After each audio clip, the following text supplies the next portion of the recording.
Good morning, good afternoon, or good evening. I hope everyone's having a great day. I see you, Three Phase. How you doing? I hope everyone's having a fabulous Friday. We are almost to the weekend, almost to fireworks night, if that's something you are excited about. Yeah, we are ready to just jump into more Howl's Moving Castle. As you can see, I did do a bit of work on it off stream. I was proud I actually did, because I feel like half the time I'm always like, I'm going to work on this off stream, and then I never do. So I actually upheld my end of the bargain. Not that it's only just my own bargain. It has nothing to do with anyone else. Try to hold myself accountable, and then, you know, sometimes it works, sometimes it doesn't. Okay.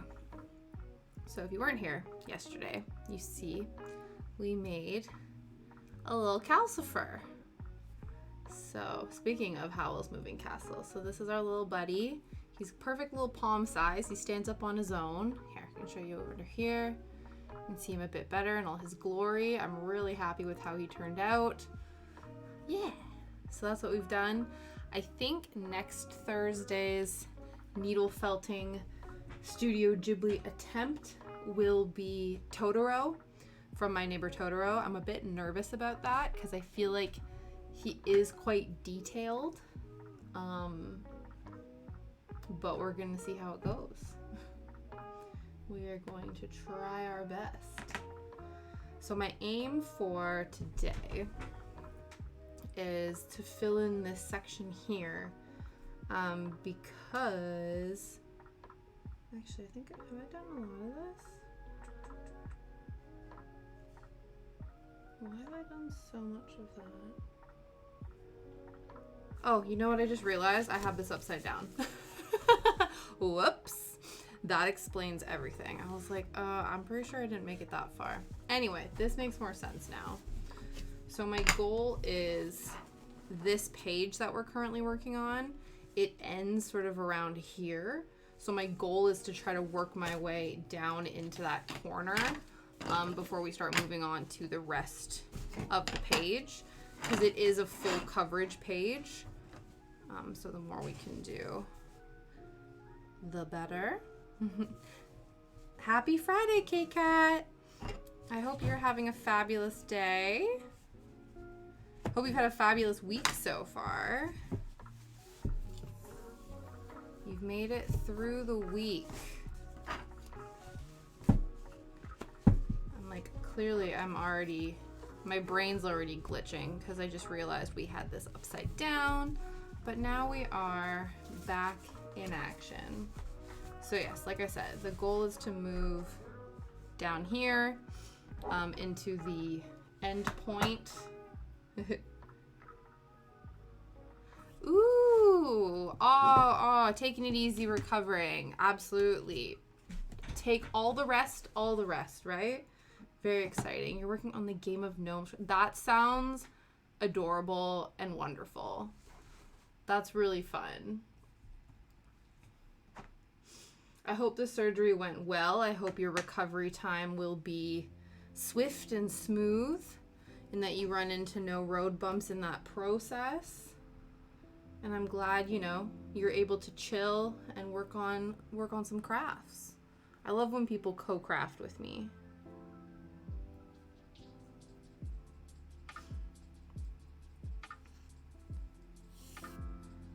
So right now, yeah, the goal is to move into this corner of the project. We'll see how far we get done. This is actually a free pattern.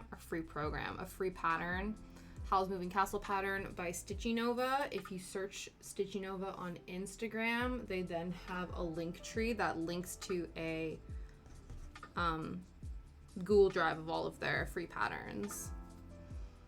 And they have a bunch of like pop culture, anime inspired patterns on there. And I'm just obsessed with Howl's Moving Castle, so that's why we're doing this one.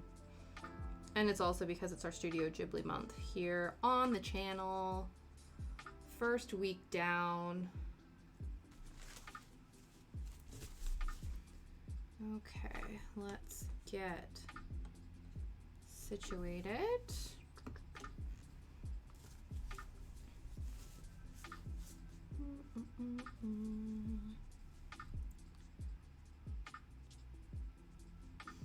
So today, finally, we have some nice weather. It's been absolutely stormy and rainy and miserable lately. Unfortunately, I do think that that's going to be the case for the rest of the weekend. But today we got a little bit of respite. I got a little bit of vitamin D today from the sun, which was nice. Shadow and I went for a big walk in the forest, which we haven't done since his castration surgery. So he was very happy to get out and play with a bunch of other doggies. And he had to, you know, pace himself because it has been raining a lot. And of course, because he is mostly greyhound, he's very fast, but he doesn't quite have braking down pat. So when it's really wet on the grass and things, sometimes he misjudges and he can like skid and hurt himself. Luckily, that didn't happen today, which was really awesome. So we went for a walk in the forest, and then there's a big field sort of near where we are, like near the forest, where a lot of dog walkers go. And so we spent a lot of time just finding different doggy friends. Ooh, upstate New York. Yeah, I'm in the UK, based just outside of London, sort of like southeast greater London area. But yeah, no, he's great. Like I said, he did a really good job. We just did like a routine castration for him because he is coming up to 2. So I don't know, it was one of those things that we weren't sure about it, but people kept telling us that it would be a good idea, so we did, and now he's fully recovered and ready to go. So yeah, he had a big old run around, no problems in that respect, so it was really good. And then we had a snooze on the sofa and watched the next Studio Ghibli movie on our to watch list, which was Ocean Waves, which is actually a TV movie. So it was it was just over an hour, which was perfect. There was no risk of me accidentally falling asleep, which tends to happen with nice, peaceful, calming sub movies.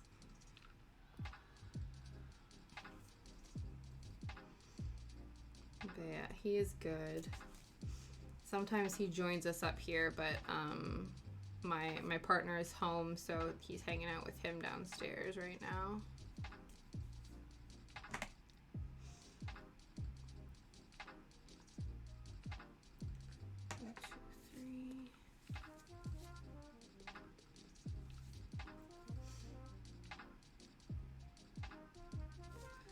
Yeah, so Shadow, he's almost 2. He's a lurcher.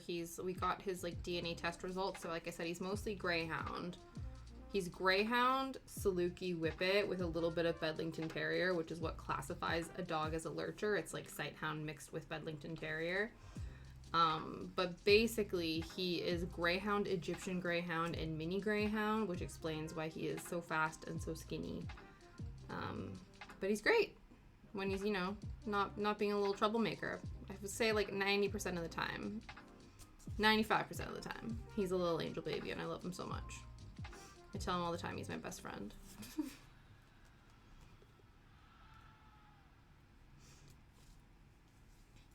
Nope. Almost got caught on the knee binder.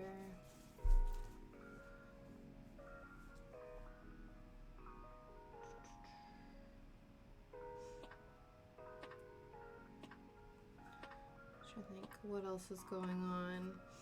My tattoo is still healing. Luckily, we've had, you know, I think the one freak out I had yesterday where it accidentally stuck to my pajamas isn't gonna happen anymore. It's like getting a bit like, not like super crusty, but I think it's starting to harden over, that that's not a risk that we have anymore, but it still stings like a bitch. You don't realize how much you use, I guess, your upper thigh muscles, which is dumb because like you walk everywhere. Like if you do walk,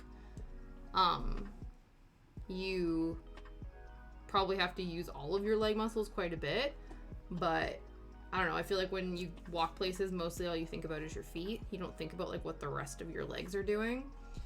And it's not until, you know, I guess it's like when you have really bad sunburn somewhere and things start to get really tight on your skin, and then when you're walking and your muscles are expanding and contracting, that's then moving the skin about, and it's just making it like a little bit sore. So, but it's all good. It's worth it. I did have to make sure though. I did I'm currently doing a load of laundry, and I only own like on one hand loose fitting like pants. I basically like live in leggings, which is not ideal for a healing thigh tattoo. So I have one pair of like baggy loose pants on right now, and then the other ones are in the wash in hopes that, you know, I'll be cycling through the like 3 or 4 pairs that I own for the next 2 weeks. So that will be fun.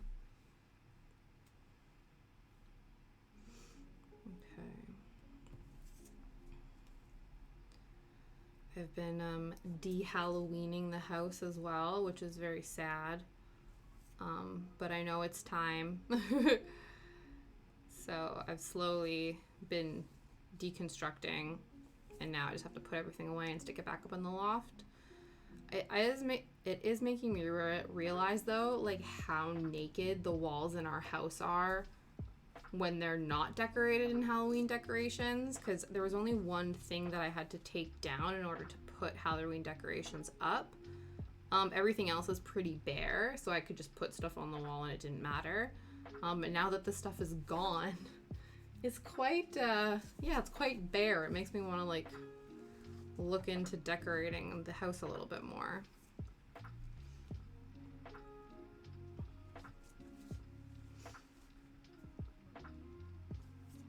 With what? I'm not sure. Because again, like I had mentioned, unless it's something really light, command strips don't seem to work in our living room, like downstairs area. I think it's because the wall is textured, and then of course if things are above radiators and it gets too warm or it gets, you know, too humid and the moisture in the air, like I don't know, we just have really bad luck with them. So unless we like physically drill holes into the wall, it's really difficult to like trust when things go up that they're going to stay up. And since I'm not like 100% sure on what I want displayed, it's like doesn't really make sense to like drill a hole in the wall until I'm sure. Because it's not like, you know, back in Canada when there's timber frame houses and you can just whack a nail in it. You have to like get a wall plug and drill through concrete and put the wall plug in and put a screw in, and it's just like a full to do. So I would rather be certain before we embark on such a to-do. But so far, it's not been the case.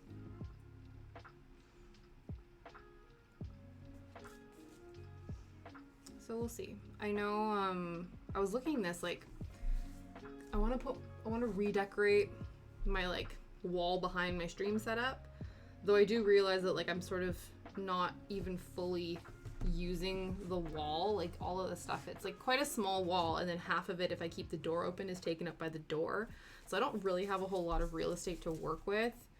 I know I could probably close the door during streaming, but then it gets really hot in here. So I haven't quite worked that out yet, but I just feel like right now it's like most of my Alice in Wonderland theme stuff. And though I still love me some Alice in Wonderland, I kind of want things that are a bit more thematically related to the stream vibes and theme, which is more forest, less Wonderland. But again, like I said, unless I can maybe put things on the door, that might be kind of cute. I wonder how Liam would feel about that. Like I'm decorating the front of the door because I keep it open during stream. That could work.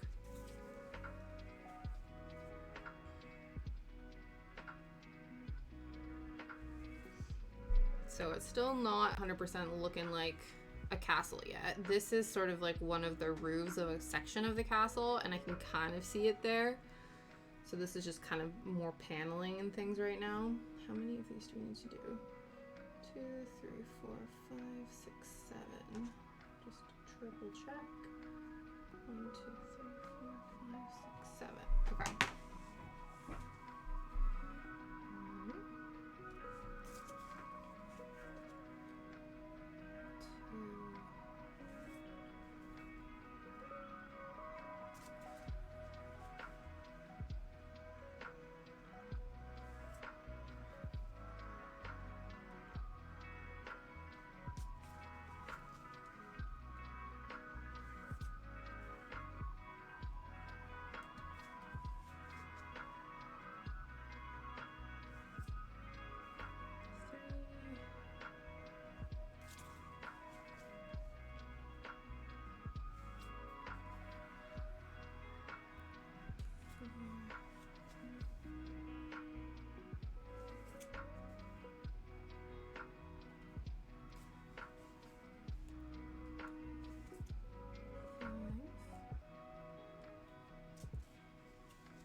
Okay.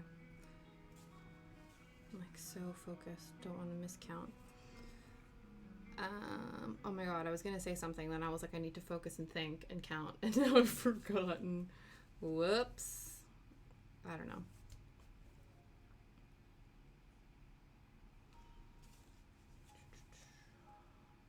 Oh yeah, duh. Well, not duh. I was gonna say, because I did work on this off stream yesterday morning before needle felting stream. And what I've been listening to is the Graveyard Book, the audio book, an audible version of the Graveyard Book by Neil Gaiman, and I am thoroughly enjoying it so far. I'm on chapter 4 right now, so it's still early days, but so far I'm really enjoying it. The audiobook is narrated by Neil Gaiman himself, which is pretty cool. I feel like most audiobooks, at least so far what I've noticed as of the 2 that I've read that are, or listened to, that are narrated by the author, that it's better unless you have like a really good voice actor. I prefer the fact that these are narrated by the author themselves. I think because Neil Gaiman's quite like a theatrical person, so it makes sense. Maybe there's like some authors that are like really monotonely spoken, but like write very creatively. They might be terrible audiobook readers. But nothing's worse than having an audiobook that has a terrible narrator, because that's happened to me a couple of times where there's been books that I've genuinely really thought I would like, and I think if a different narrator read them, I would have. So usually I end up rating books a bit lower because I'm like, I got really bored because the narrator sucked, which is a shame. We're drinking chai tea today. I told you, man, we're in full cozy autumnal vibes. It's not winter officially until like the 21st of December. So we still have like a month and a half of autumn, and I will milk that month and a half for as long as I can.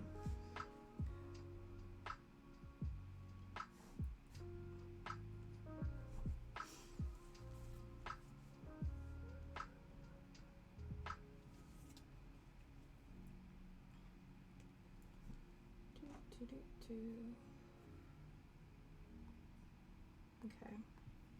Like I said before, I feel like this thread is like outliney thread, so we're outlining different components of the castle, which is cool.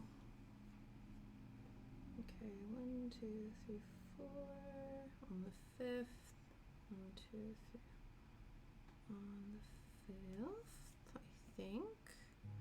So count 3 times, stitch once. 3, 4 on the 5th. Perfect. It's like carpenters, measure twice, cut once. Cross stitching, count a billion times, stitch once, or else be prepared to frog, or just, you know, pray to the stitching powers that be that you don't have to frog. Whoop. So make sure that that is hunky-dory.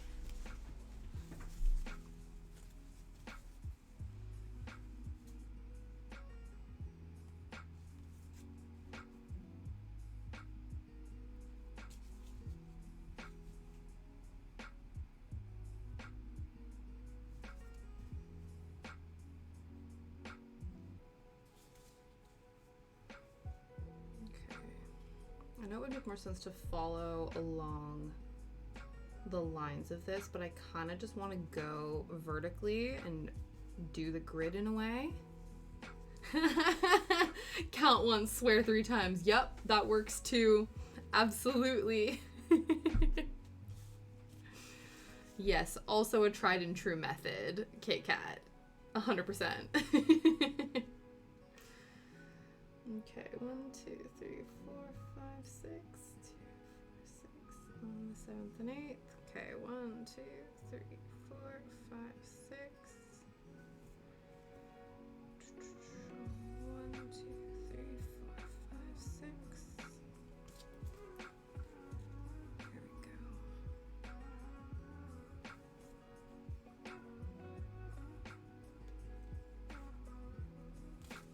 Yeah, it doesn't help that this is like the smallest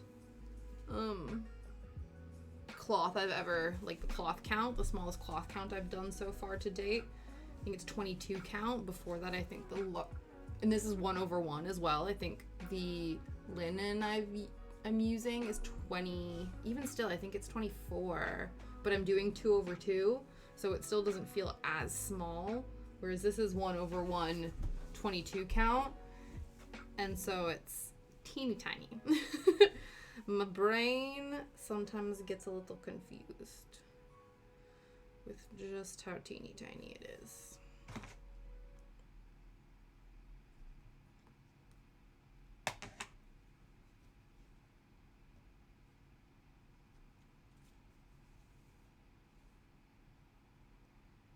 I also believe that we will get a couple colors on the page that are not just, I guess you could still call them a shade of brown, but we're going lighter. I feel like here has been a lot of just like very similar brown colors with the pop of gray and purple that we did the other day.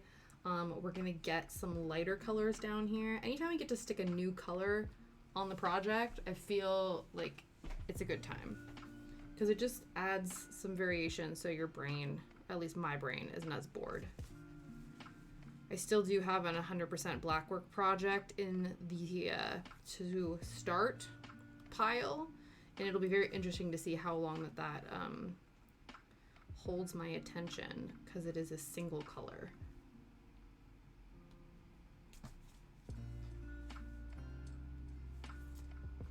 But we are not going to worry about that. To be fair, it is an Alice in Wonderland themed cross stitch, so maybe.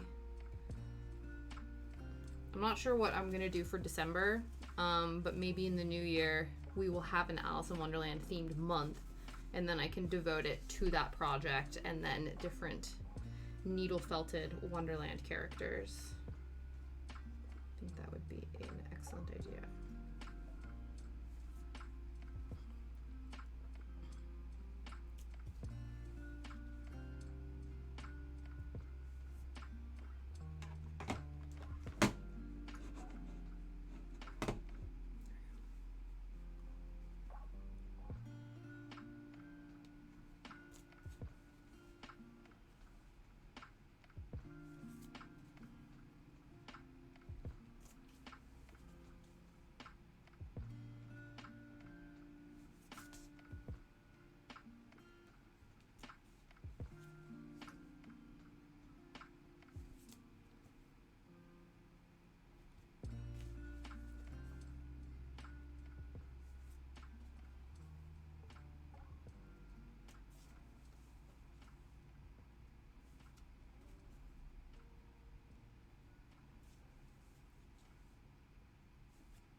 So you can see once again, we have foregone the Studio Ghibli soundtracks because I got, you know, the multi, not unofficial, it was the unofficial DACA strike.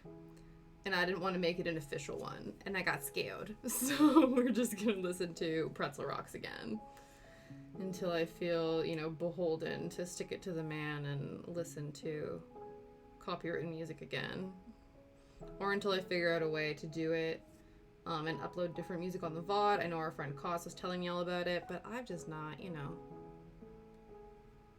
I've just not had the need or desire to go and invest in that just yet. But I will, eventually. But until then, enjoy, you know, the same 12 instrumental, YouTube safe chill songs from Pretzel Rocks. Because I also don't like lyrics in my music when I'm stitching, especially if it's like chill music. My favorite, again, is chill piano on Spotify. So one time I got chill piano here on Pretzel Rocks and I was like, absolutely, and it was amazing. That's not come back around in a hot minute. So hopefully one day soon I will be reunited with my favorite playlist. There's like certain playlists on Pretzel Rocks that are constant, so chill being one of them. But I would like niche chill, piano chill, none of this.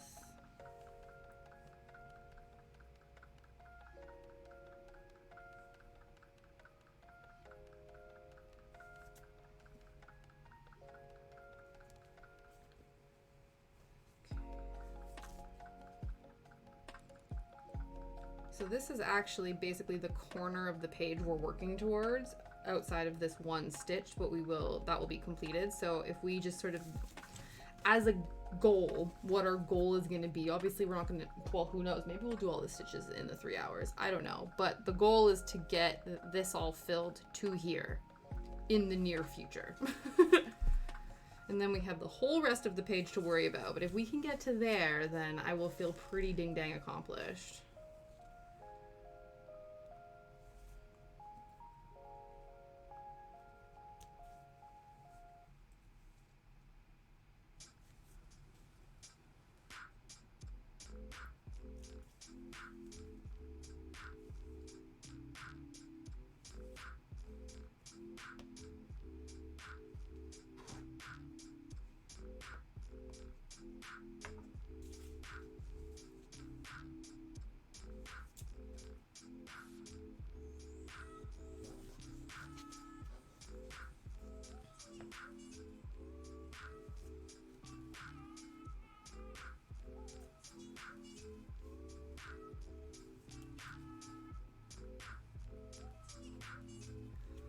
how much of this we can get done on this single strand of thread.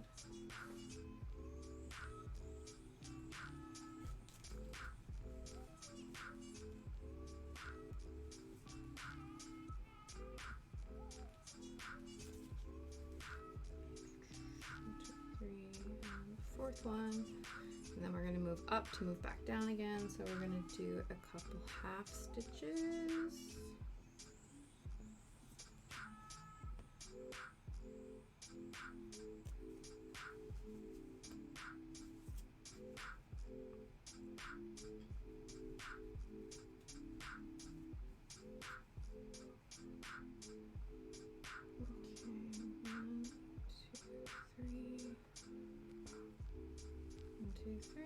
Over one. Here we go.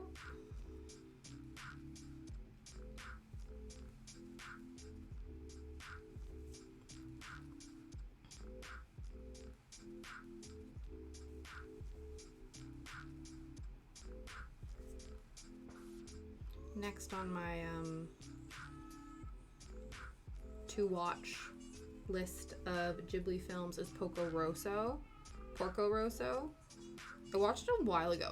I remember the gist of it, but I'm excited to actually watch that one again. We're on the final stretch of Ghibli films. I'm doing a reverse chronological rewatch of them all. And now we're sort of in the original iteration of just Hayao Miyazaki, and I think it's Isao Takahara. Those are like the two OGs of the Ghibli. Yeah. Isao Takahata. So those are the two that are like the main directors and main sort of figureheads in the Studio Ghibli director universe. So actually 1, 2, 3, 4, 5, 6. We only have 7 movies left. Just a week's worth of movies. But yeah. This one we watched, Ocean Waves, the TV movie, was the first iteration of a Studio Ghibli IP that wasn't directed by either Hayao or Isao. So yeah, so we're sort of just like in a little bit of the golden age, or the original sort of, I guess maybe phase 1 of the GCU. This is phase 1 of the, these 7 films are within the phase 1 of the Ghibli cinematic universe, if you will. So we're doing that, which I'm excited for. Good afternoon, Saul. How's it going? Did you get the phone call that you have been waiting for yesterday, or were they pulling some shenanigans and didn't get back to you? I hope, for the sake of your mental and physical health. Goddamn. I was wondering, because I don't know if I think I did see that you were streaming later. And I'm like, I'm pretty sure they did not call you, which is so frustrating because you have the mental anxiety buildup of that. And then for it to not happen, you're stuck with this anxious energy.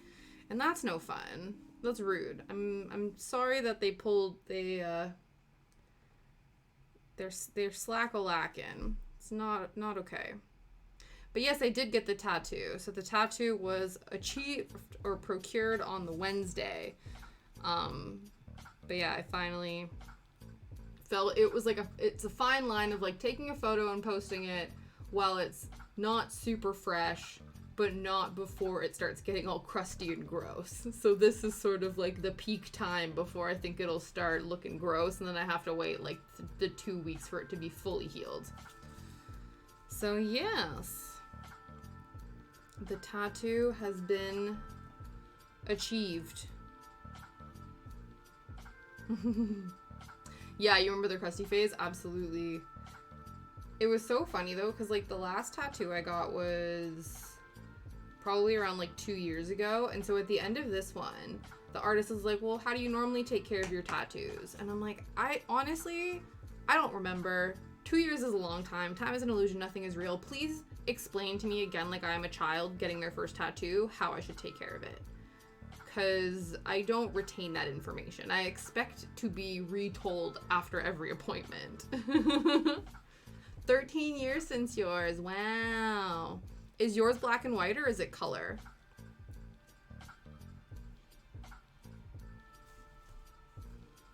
But yeah, don't trust me. I'm like, please re-explain.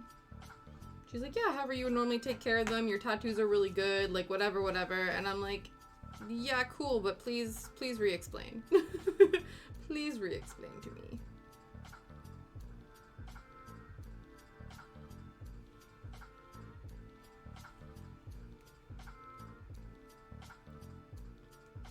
Black and white. Cool. Or just black. Yeah, black ink, black work. That's awesome. That's what my first one was as well. I saw a really pretty tattoo, like a reel on Instagram where somebody got like a pumpkin patch with like a ghost and like mushrooms and like just like the foresty, spooky landscape of my dreams, but that one was all in black and white, or black work, like line work and stuff. And I'm like, to be fair, it was stunning. And I'm like, oh, I wonder if I got something like that, if I would want it to be just black or if I would want color to it. I guess it depends how, and then I guess too, if people, because I know some people, if they have like allergic reactions to dyes and things like that, that might then not be an option for them, especially red, which I think is very prominent if you're doing like autumnal gourds and mushrooms and things. So maybe that's why. I did. Yes, I went to the woods with my boy. That was his first post-castration woods walk, so he was very, very excited about it. He had a very good time. He met lots of doggy friends. 2 people almost walked into me. It was because the sun was like not fully risen yet the first time.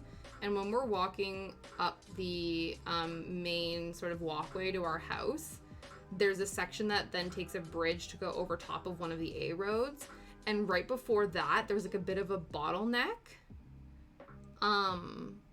And so for some reason, and of course I was like, Shadow wants to stop and sniff in the bottleneck section, and this guy is coming towards us. And I'm trying to get Shadow to like move out of the way. And I'm like, well, we're just gonna try to get as close to this edge of the bottleneck as possible. And the guy was sort of like, I sort of said something to Shadow like, yo dude, like move your butt sort of thing. And the guy was like, oh my god, like the sun was right in my face, I almost didn't see you. And I'm like, haha, no problem. And then on the way out of the woods, there was like, I don't know, he must have been like a child. But then again, I'm at the point in my life where anybody under the age of 21 is a child to me. So I'm sure he was like maybe, I don't know, like 19, 20, something like that. But he was walking his dog in the woods, but he was just on his phone the whole time. And he was so focused on his phone. And then Shadow went to go say hello to his dog. And then they were going to have this little interaction. And I said, oh, and then I sort of just said the thing like, oh, Shadow, like, be careful sort of thing. And the guy was like, oh my god, I'm so sorry. And so I think if I hadn't said anything to Shadow, the dude full on would have walked into me. Which, it would have been fine. I would have been like, whatever. Don't get distracted on your phone while you're walking your dog, but doesn't matter. There's certain new laws on certain color pigments. Yeah, that makes sense. Right? Them damn phones and them kids on them damn phones. I'm like, don't be watching your TikToks. Focus on your dog. But it was more funny than anything. Because to be fair, he was still a good, like, you know, few feet away from me. So it was okay. But I think I was close enough for somebody who looked up and didn't realize that there was somebody in the generic vicinity of them. That would be quite, like, jarring. But it just made me laugh. Yeah, I wonder, because I know, at least the tattoo artist I go to, which, again, is good. I don't know how much is now just, like, the trend for things to say this kind of stuff. But the inks that are used are, like, they're vegan inks.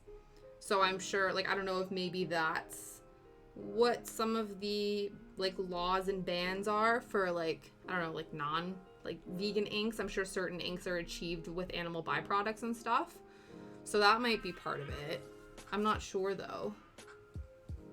I'm not sure like how much of it is like because I know the nail polish brands that I like, they also are like, I don't know, like 5 free vegan, like not tested on animals, like all that kind of stuff. So I wonder if that, like, there's maybe legislation in the cosmetic side of things in regards to animals, or it could just be that they found that there were like, you know, crazy carcinogenic metals in the pigments and they need to ban them now. Who knows?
Ooh, I don't know if you guys heard that. I didn't do like full stretches. I did like little baby stretches before stream. So I'm sure my neck is angry at me, but I wonder how many steps I did today. I feel like I did a decent amount. Probably not as much as I've done since my friend was here, because we were like trekking everywhere. At one point we walked 20,000 steps. And I'm like, oh, that's why we feel like we're gonna die. It wasn't that bad. It's just like, you know, when your feet are just aching. Let's look. I don't know how accurate the like pedometer function is on the phone. I'm sure it's like give or take. Apparently 8,267 steps. So we've not done over 10, which apparently is meant to be like the goal, is if you can do 10,000 steps a day, you're like, I don't know, in a decent form of health. It seems unrealistic, because like, I don't know, like I literally have been gone, like I was gone most of the morning walking with Shadow in order to achieve said thing. Like, unless everybody's running for like, you know, half hour, 45 minutes in and amongst the rest of the stuff they have to do for life, it just seems a bit unrealistic. But that is apparently, maybe it's outdated. I wonder if they still say that 10,000 steps is like, should be your daily goal. I think it's more about getting your heart rate up for like a certain amount of time a day than the actual like distance traveled. But I could be wrong. Like, do not quote me on it.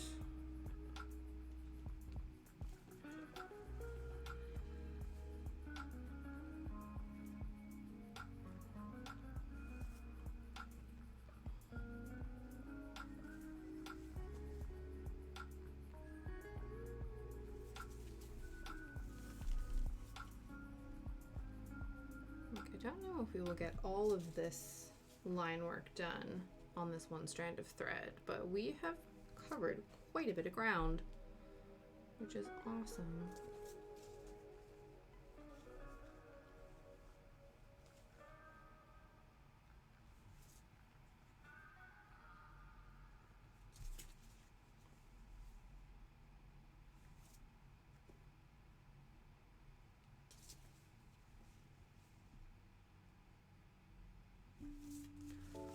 All my UK peeps, are you all sufficiently geared up for fireworks night tomorrow?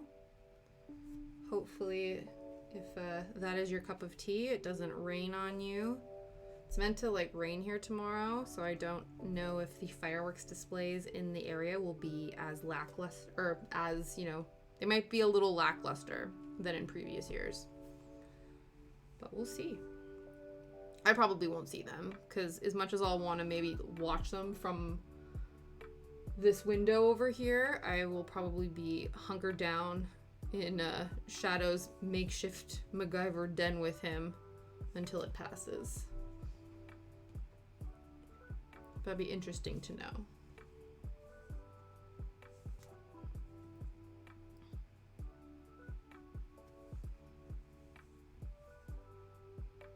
I saw online too that you can get like sort of like less noise or like decreased noise fireworks. Because I think, to be fair, there are fireworks that are manufactured that are like designed to make more noise than just the initial explosion to get the sparks. There's like ones that like whiz and pop like extra, which just is too much for me. I'm like, you're already making a big loud boom when you explode. Don't like whistle and do shit on top of that that's loud. So I think now there's a push to try to have fireworks that are a little bit kinder to living creatures.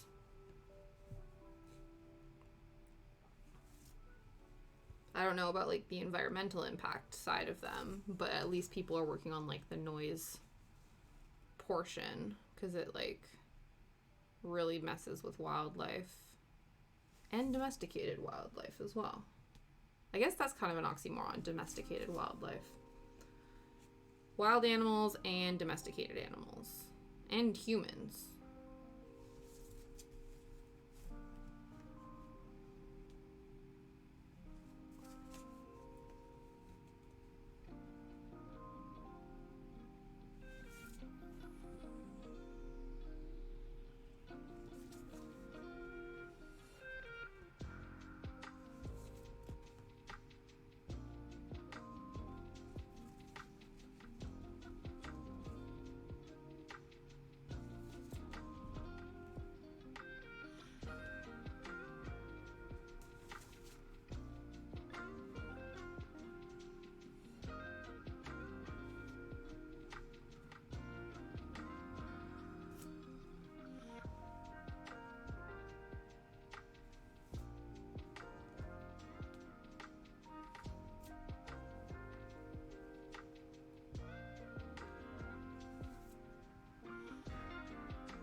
Ooh, let me attempt the new, I'm like, since Saul is here, is it / shout out, and then you just type in the username? Or do you have to put the, I've never done this one before. No, wouldn't you just @ them again? Like this maybe? We're going to attempt. I've never done this one before. Oh, there we go. Cool. That was easy. I will keep doing that then.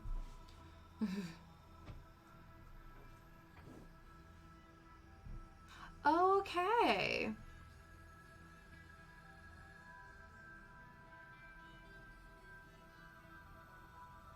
Oh, they're on. Yeah, we'll see. Hopefully they're not. Are you streaming D&D? Or is that in addition to streaming? Yeah.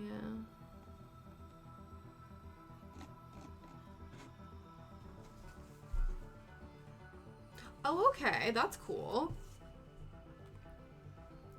How many people are going to be in? Is it just like a one-off campaign? Me talking like I know anything. I have very baseline knowledge of D&D. But yeah, is it just like a one-off game, or will it be the sort of like a long-running campaign?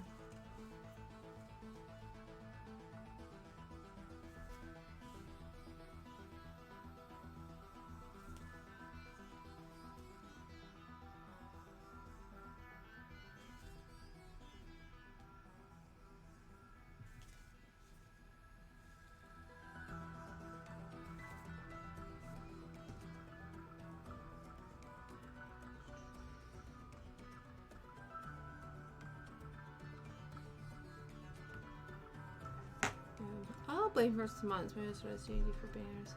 Oh, that's awesome. A money-grabbing frog. Archibald St. Clement. That's incredible.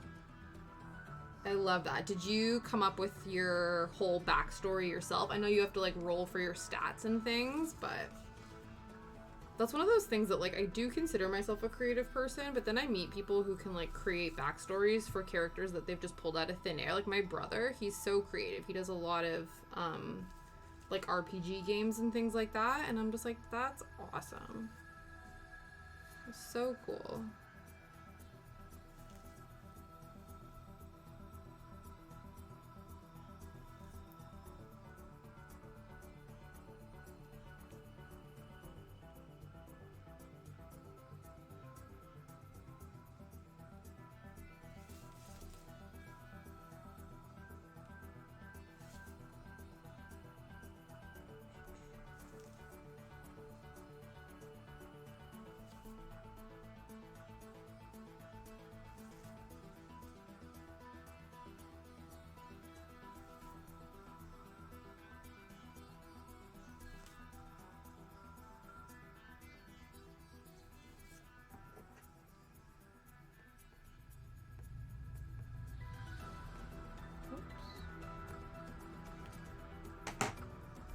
I just got to create it on myself. That's what I have to. Oh, okay.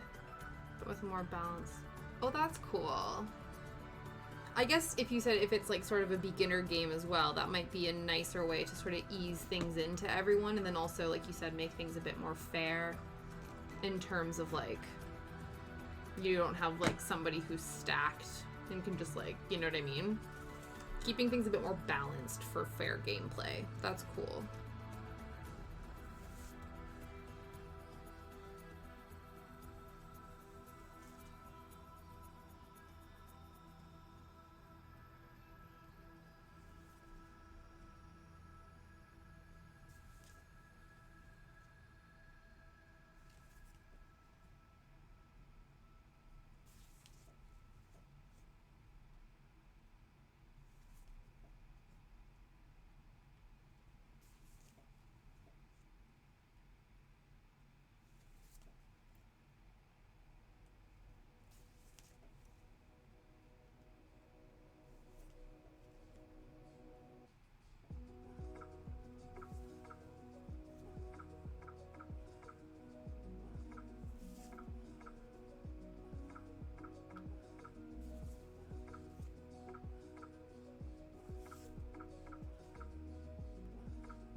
I think we might get away with a few more stitches and then we'll have to park this bad boy. But we covered all of this ground, which is fabulous. And then we will get to fill it all in. I'm excited to use a different color.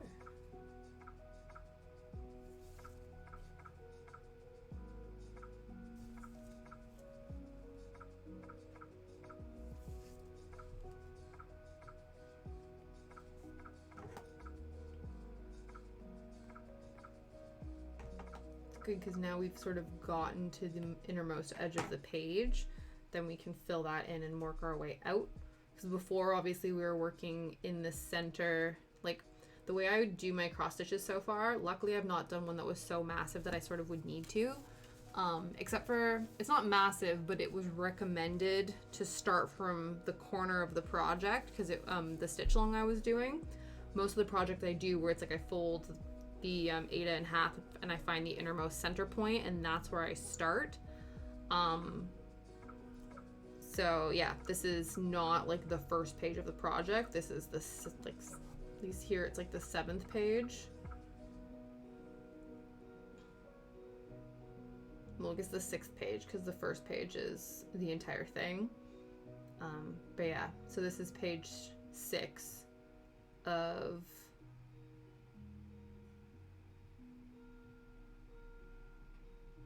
like 17. So it truly is like almost the halfway point in the project. Yeah. So we're sort of starting from here, and then once this page is done, we can sort of determine if we want to go, like, where from the center the next page we want to go towards.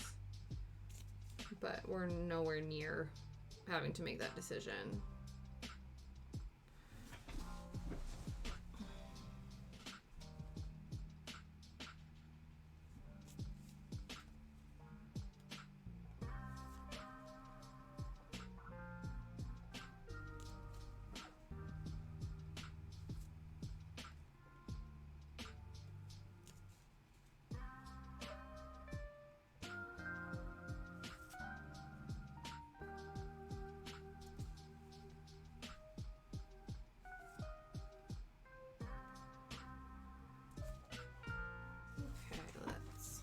It.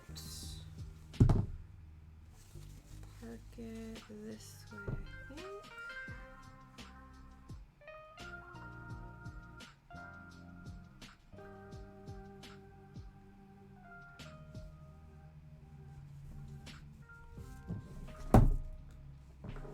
Ooh.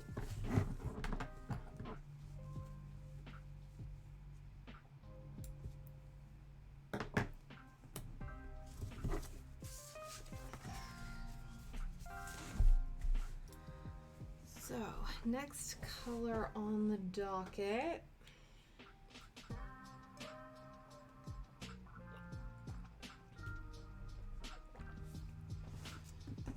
I actually really want to use this guy.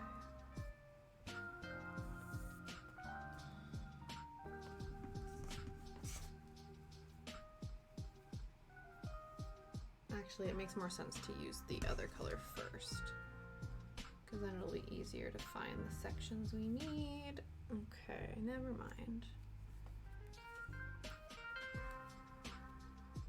Use this guy next. Still a shade of brown, but the lightest shade we have utilized so far.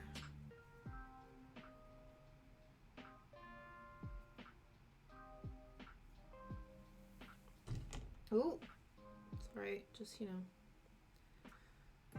punch in the overhead camera.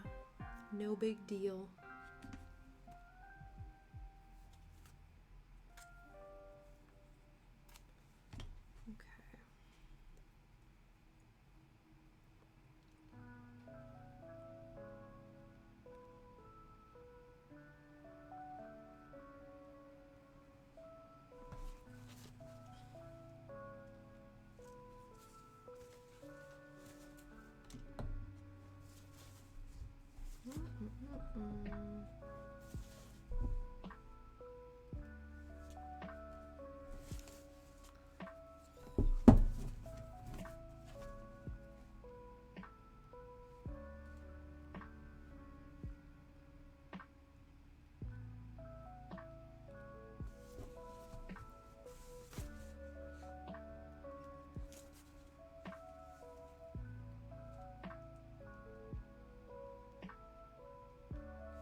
Like low-key feels like I'm holding a violin, like albeit very jankily, but the idea, the formation is still very similar.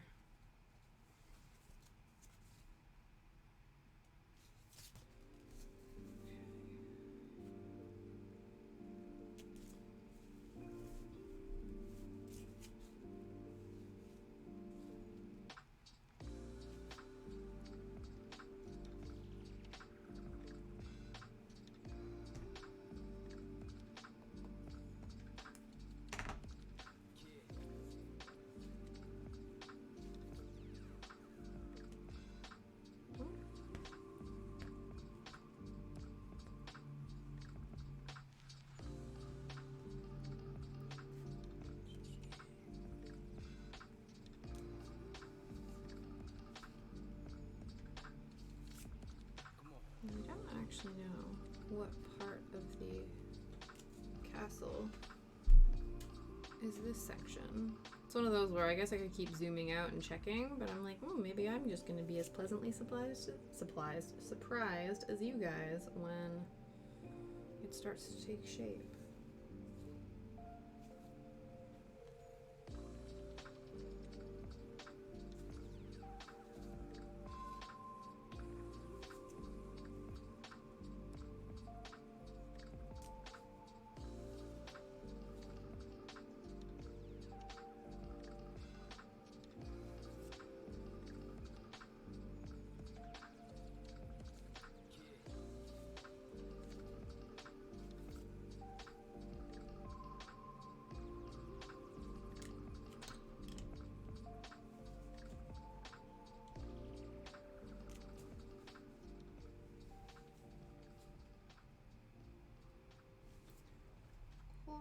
Chili. I don't have a blankie with me this time. I feel like the last couple times I've streamed, I've like actually had a blanket with me. I might have to go grab that later. We'll see. Or just put on my fuzzy socks.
The ASMR sounds for cross stitching aren't the at the same level as the ASMR sounds for needle felting, that's for sure. It's a bit more of a silent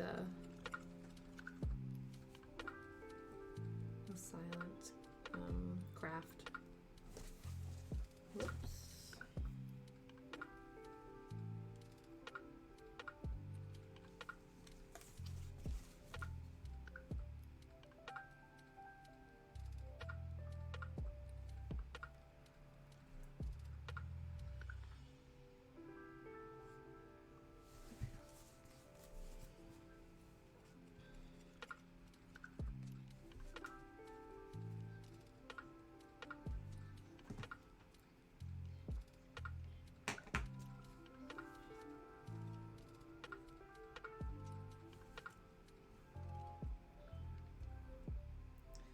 Ooh, Xmas exploits. Yes and no. I'm not like it takes me a while, like, you know, literally as soon as the first leaf hits the ground here, I'm like, it's spooky season. It takes me a lot longer to get into the Christmas spirit, if you will. But we do have like the like extended family Christmas party for like with Liam's family in quite early December. So that's kind of the only like real plan so far. And then yeah, we don't like it's well, we have two. So we have like we'll usually probably see Christmas Eve will be with my in-laws, and then we see my other in-law, like Liam's dad, usually Boxing Day, and then my family not refuses, but they're like, there's no point in traveling over the Christmas holidays, especially when you're coming from Canada, because it's like delays happen and like it's just so chaotic that we would rather like have like very delayed belated birthday Christmas celebrations when we get to see each other in like April.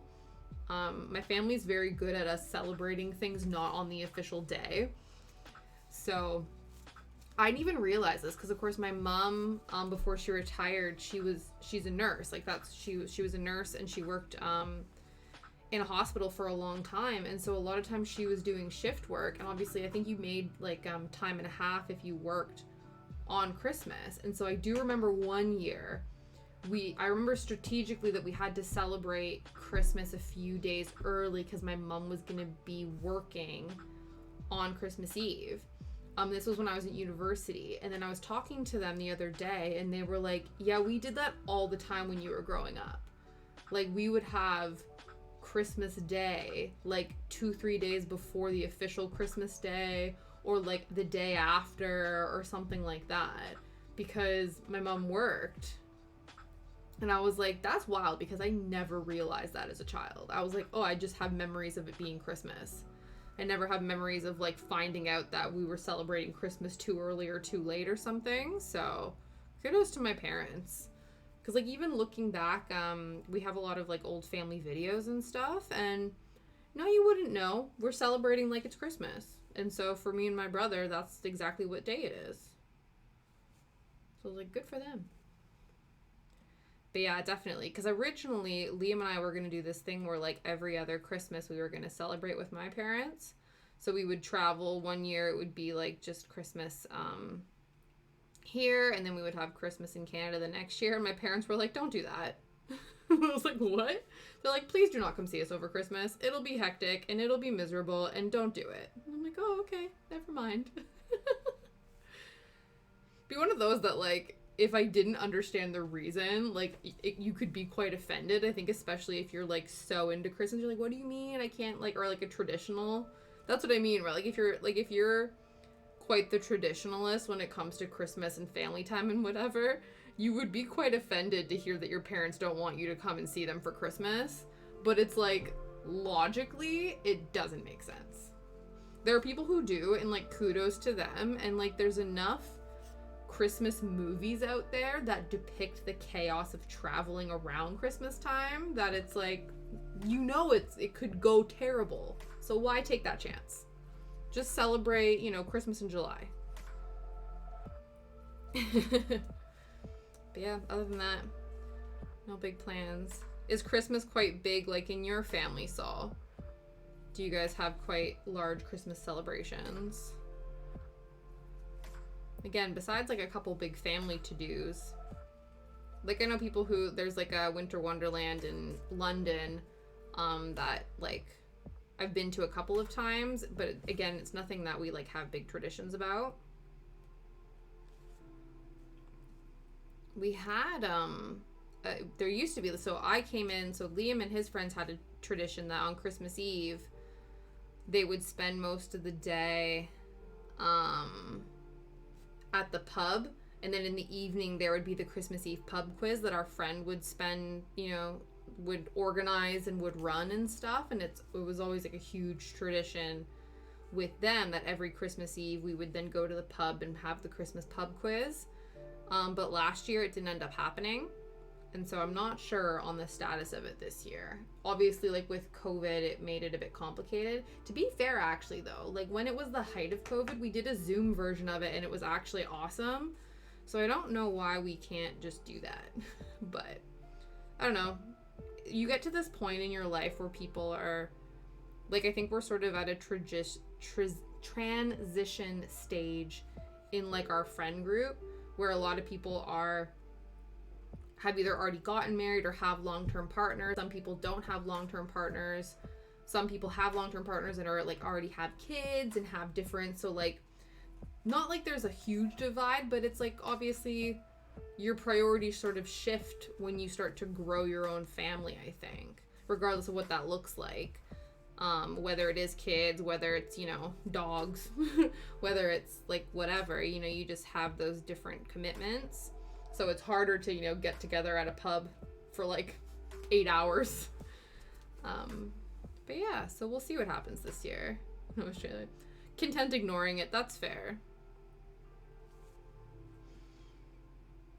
Is there like any sort of holiday that is sort of not like a big deal, but like the one that people are like, we celebrate this one? Could be like a random one. I think too, it also depends like on the culture or the like religion you have growing up, because I went to primary school with people who were Jehovah's Witnesses, and they didn't celebrate anything except for their parents' wedding anniversary, so they didn't celebrate birthdays, anything like that either.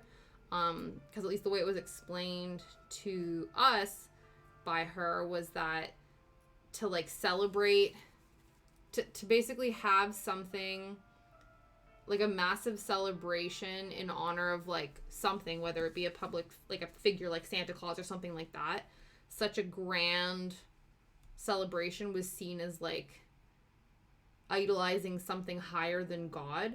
And so by not celebrating, you were then not hyping up something higher than what your baseline celebration deity is. At least that was the way it was sort of explained to us when we were in like the 6th grade. So, but yeah, not really, yeah.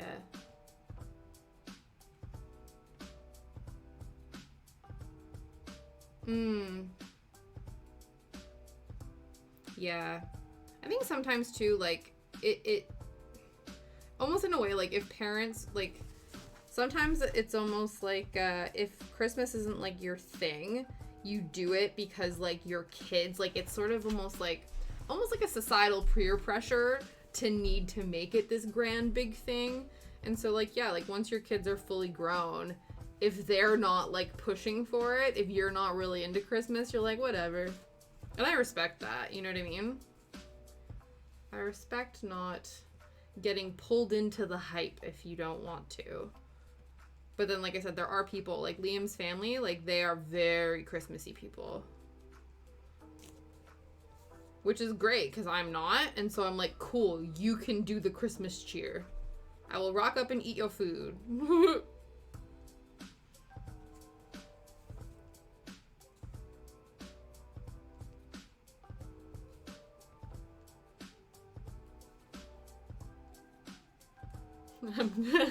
Master of not being pulled into the hype. Yup. That's good.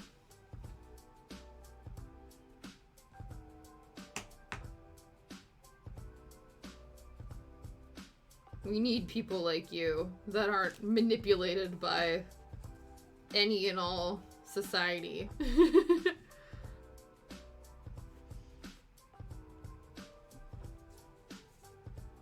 There is like even things though, like I'm not like steadfast on them because I'm not a big fan of Christmas music.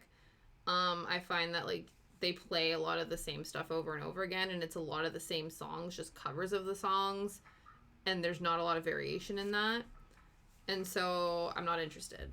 But we have these, so for nostalgic purposes, I've had these 2 Christmas albums for years. The family has, and then when I moved, my parents gave them to me.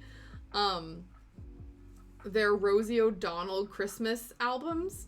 So basically, back in the 90s when Rosie O'Donnell had her own talk show, I guess she obviously had enough fame and influence that she came out with Christmas albums that were compilations. And a lot of them had like some of the popular like covers of songs by like big artists at the time, but then other songs would actually include her in them, covering them. I'm assuming maybe they did it like on her, if she had like Christmas specials on her talk show or something like that. And those ones, because a little bit like there are some traditional ones in there, but there's some like kind of more quirky ones that I don't hear all the time. And so those I always try to play through at least once. And then what I used to do in my childhood is, for some reason, we would always listen to Disney music on Christmas Day, like when we were unwrapping presents and things. So, yeah, if anything, like Disney music is very Christmassy to me in some aspects, because that's what I used to listen to when I opened presents on Christmas morning. But they're not hard and fast rules, you know what I mean? I'm not like, I must do this tradition of listening to Disney music for Christmas. It's like, no, I'm not. I'm like, cool, if not, whatever.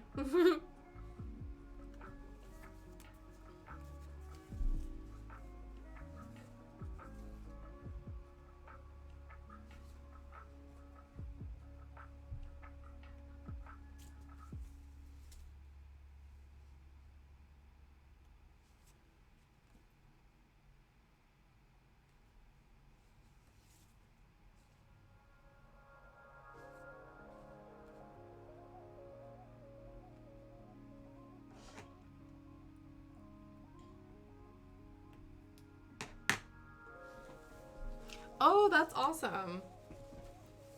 Yeah, my dad watches the black and white version of Christmas Carol starring Alistair Sim as Sim as Scrooge McDuck.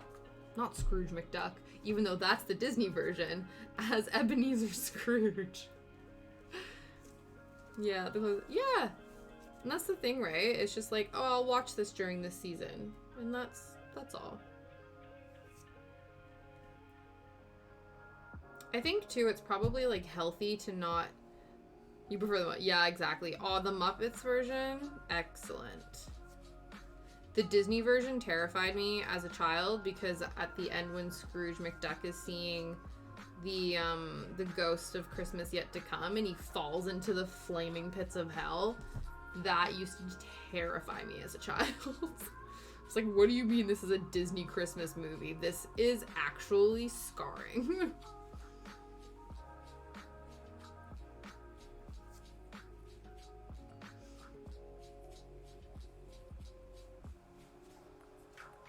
Yeah, the Michael Caine version.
What my DVSM was. Oh no! Aww. Well, that's good that the firework worry is not there, but I'm sure you were looking forward to playing, so that's disappointing. But yes, at least if you'll have to check, so you'll have to, the time that you were meant to be playing, you'll have to check to see if fireworks are going off at that time, and then you'll see if you had a legitimate concern or not. You'll be like, yeah, my concerns were justified because fireworks are going off at the exact moment I would be rolling for initiative.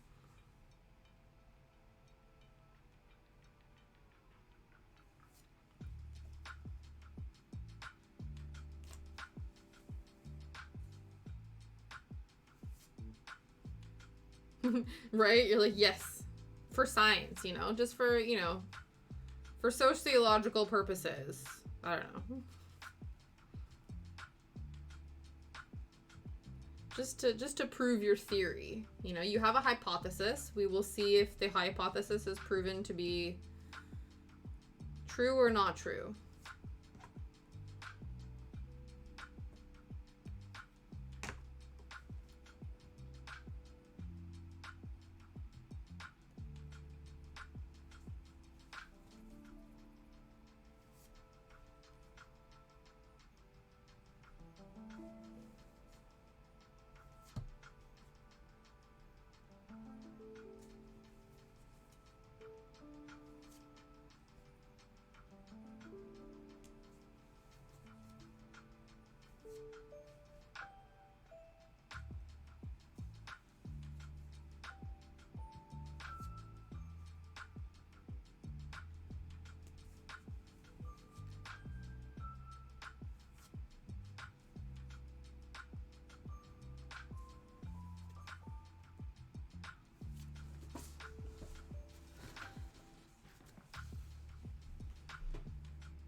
I think it might be snack break time.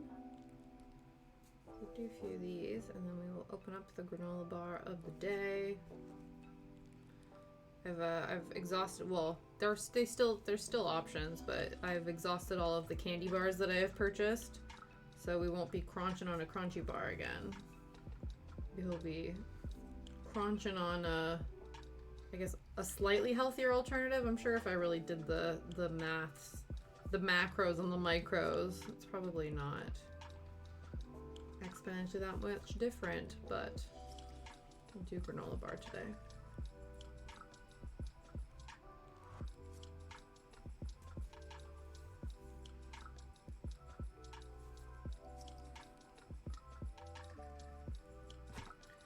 Does anyone know anyone in their life that's doing the Movember challenge? My brother-in-law is doing it, and he had a massive beard. He dressed up as Kratos from God of War for Halloween, so just to help you visualize how epic this beard is. And he shaved it all off the other day because he's doing Movember with some people at work. And he looks like a tiny baby boy now. I'm like, he looks like he's like 15. And he's almost 30. I'm like, as soon as he shaved, and he was like, I'm kind of dissociating because I don't recognize myself because he's had a beard for so long. Like, I don't know what I would do if Liam decided to participate in a Movember because I've only known him with a beard. Like, I've seen photos of him without a beard, but my entire life with Liam, he's been bearded. And so if he then decided that he was going to do Movember and shave off his beard, I don't know what I would do with myself. Like, we would get through it, but it might be a little bit of a struggle for me. Be like, what's the biggest relationship test you've ever been through? It's like my husband shaved his beard and I didn't know if I could handle it.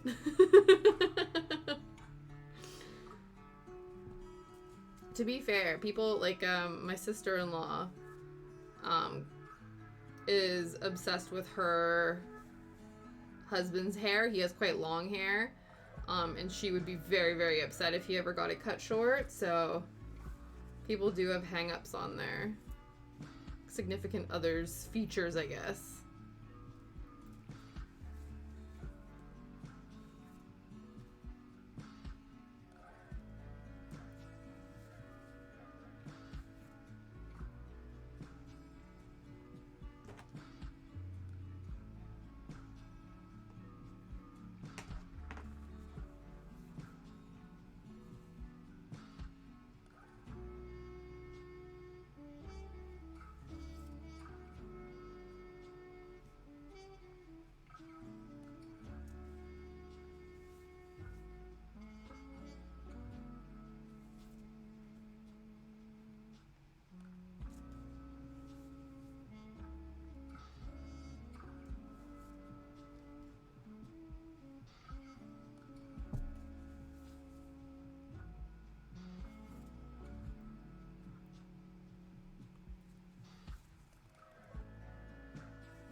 So I feel like it's not looking like Howl's Moving Castle.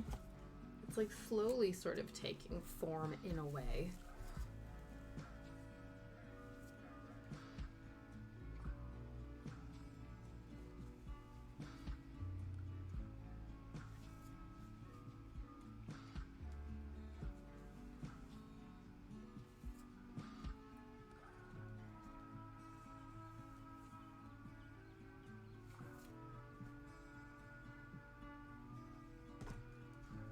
Oh, that's fine. Oh, just throwing my pen on the ground. Ooh.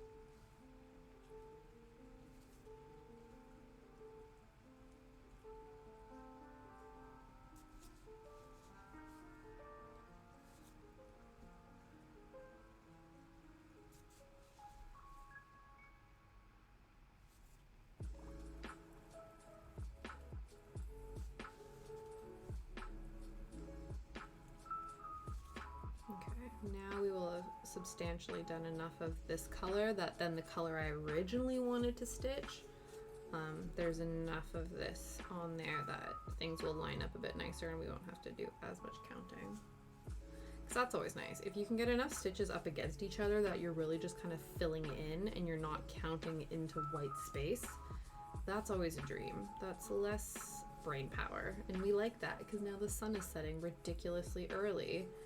And Tasha's brain tends to shut off when that happens.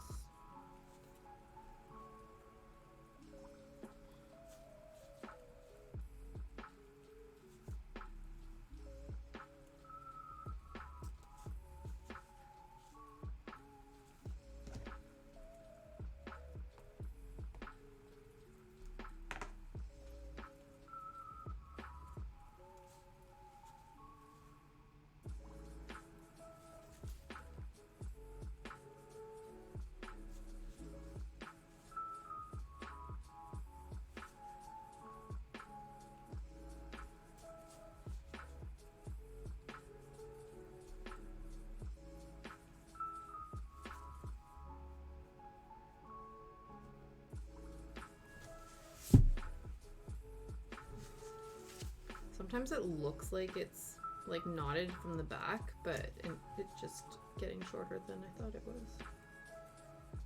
So that's fine.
finish this thread, and then I'm gonna go put on some fuzzy socks and get my blankie and come back because my feet's getting cold.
Snip, flip, flip. All right. I will BRB, guys. I'm gonna go cozy up myself because my feet are getting cold. Give me 2 seconds.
I'm just chewing. As you can see, got my blankie, got my fuzzy socks on, ready to get back into things.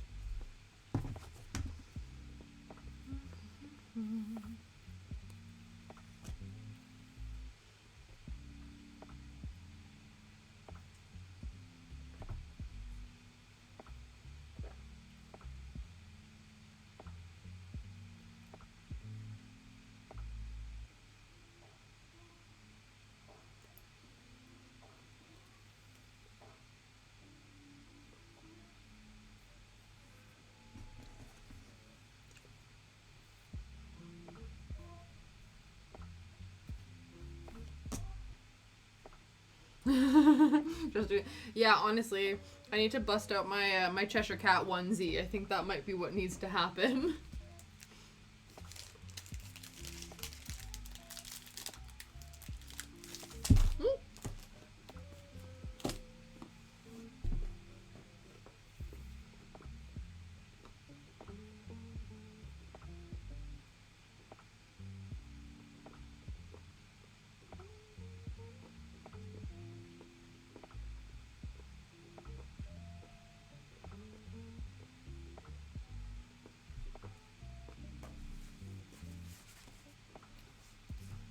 Okay.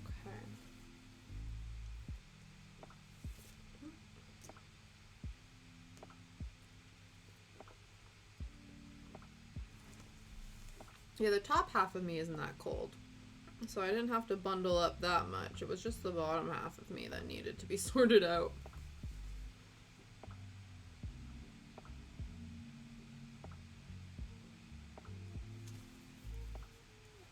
Oh. I just made this unnecessarily difficult for myself. I'm just trying to catch the...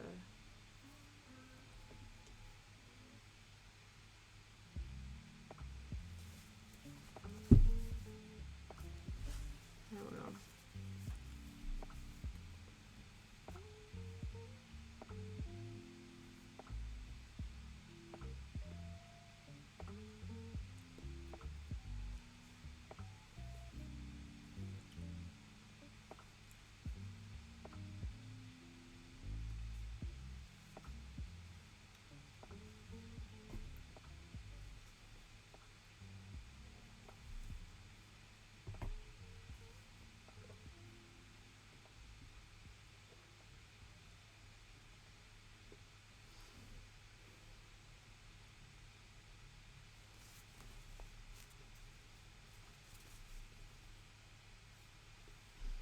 One thing I will say, and sometimes the Pretzel Rocks music, it just like ends, and there's like a beat delay, and then I'm like, I just feel like I'm sitting in silence for like a bit too long.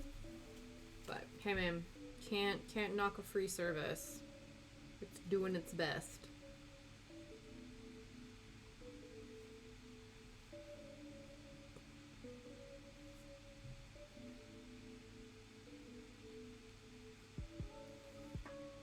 I hope that's people slamming doors and getting home and not having fireworks go off yet. I don't think that's the case.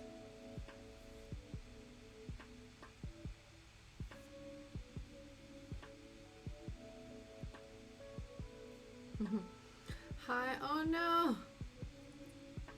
Are they actually? They're playing a metal festival too. When? Oh my goodness, that is like the most incredible news of your life. You're like crying, shaking, throwing up. This is the most incredible thing ever. Oh my goodness. Is it next year or is it like within, I guess next year. There's only a couple months left. When's the festival? Oh, you've already bought your ticket, so it must be in the near future. 2023. That's amazing though, if the sale of them went already, so it must be coming up. That's wild. I didn't realize that Nottingham was so metal. That's amazing for you. Were you going to be going anyway? And then you just made sure you bought the ticket that on the day that Blind Channel was playing? Do you know what I mean? Like, was you already planning to go? Or were you like, I don't really care, and then they were going, and you were like, excuse me, I have to have my ticket as of yesterday. June. Oh, okay. That's not that bad. Yeah, that explains why the tickets are on sale now. I guess. I don't know how long, like, I feel like, yeah. I'm like, I don't know how long in advance they sell tickets for. Right, exactly. So you were already planning on going, and then this just, like, tripled down on the fact that you have to go with every fiber of your being. I get that. I get that. That's gonna be incredible. So that means you'll have seen them twice. Like, is your goal, it'd be really funny, who knows, as long as they're able to continue touring, like, every year, it's like, is it low-key your goal to see them perform at least once a year? You know what I mean? Because you will be on the track for that. On the track for seeing them every year. Because you saw them this year. Did you see them last year?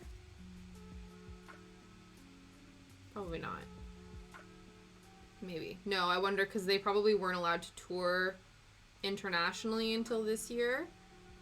Again, I don't know. I can't remember. Again, time is an illusion. Nothing is real. I don't know when all of the permit travel restriction-y thingies. It could be complicated, though, if you're a band trying a tour. That's awesome. I'm very excited for you.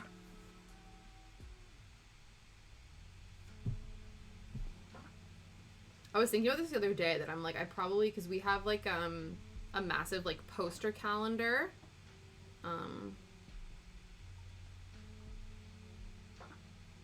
Oh wow. They announced the tour for this. Yeah. That's amazing.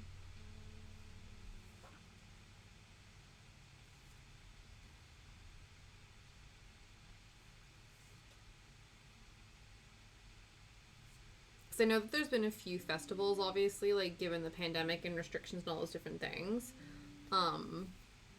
Like, different festivals had to get pushed back because obviously some headliners couldn't travel and different things. So I think now all of the concerts that had been scheduled and canceled and, like, rearranged multiple times throughout the, like, initial start of the pandemic, I think have now all done. The whole group chat's freaking out about it. That's incredible. Yeah. Oh, it's gonna be so awesome. But yeah, I was saying, because we have a massive, like, poster calendar, so you can see all the dates of the entire year. And I was looking at it the other day, and I'm like, we need to get the new one, like, for 2023 soon, because I feel like stuff's already starting to pop up that, like, bears already writing on the calendar just to, like, give us an idea of what's going on. Because we have friends that are getting married next year. My parents have already told us when they're going to be coming to visit early next year. Just different things like that I'm like, we probably should have the calendar already so we can start marking these things down.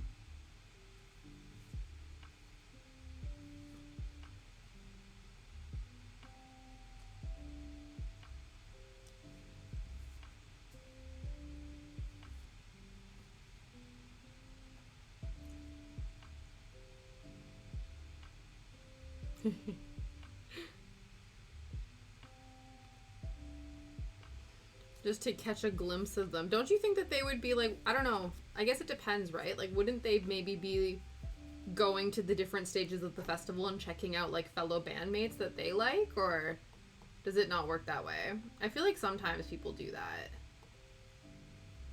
So they might be hanging out at another stage. You know what I mean? You might have to just constantly be on rotation. I don't know how big the grounds will be, but you might need to, you know, just be bouncing back from all of them, trying to catch a glimpse of your baby boy.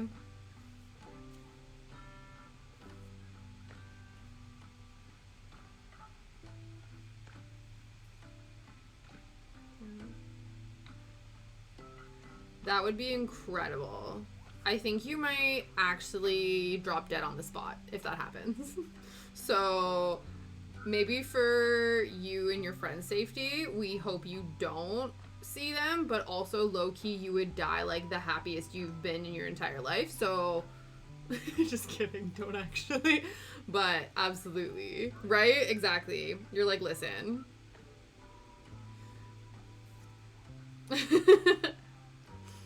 I appreciate that you get my morbid sense of humor. You're like, listen, you know, it's been a fun ride, but I'm gonna go and see my idols and like literally drop dead. Bye.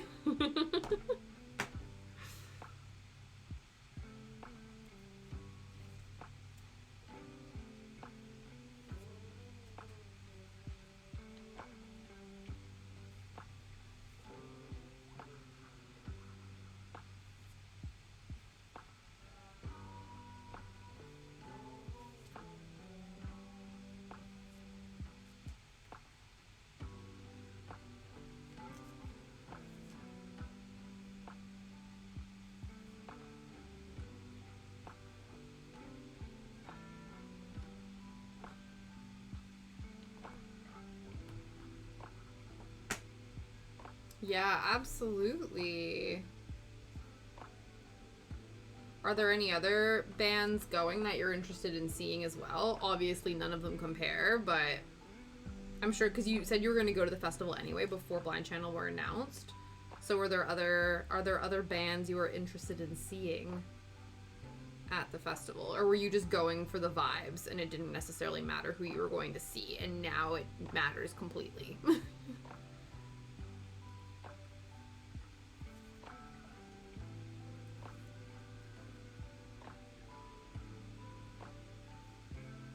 Oh, really? Wow.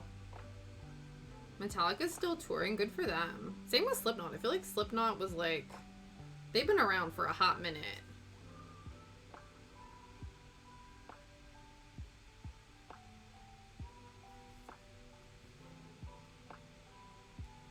I guess that's what's nice about like different genres of music. I feel like with pop music, the concept of like... if you start like looking stereotypically old, it's like the chances of people, I don't know, like you get perceived as washed up, whereas I feel like in other genres you could be like in your 70s, and as long as you can still play your instrument and like, you know, crack a tune out, like people are like, this is incredible. Whereas I find with like, I guess more popular culture genres, like more pop music, it's mostly pop music, I think, specifically, maybe because there's a lot of dancing involved, and it's like once you get to a certain age and you can't do the intricate dance moves and stuff, people perceive you as being like washed up, and so it's almost seen like you're trying to hold on to something that doesn't exist anymore, which is a real shame, because then, like I said, I feel like with other genres it's like people applaud them for still being able to go. Right? Absolutely. You're like, that is all that I am thinking about right now. None of that is relevant. That's cool. I didn't know that Metallica put out a new album recently. I had an elementary school boyfriend whose favorite band was Metallica.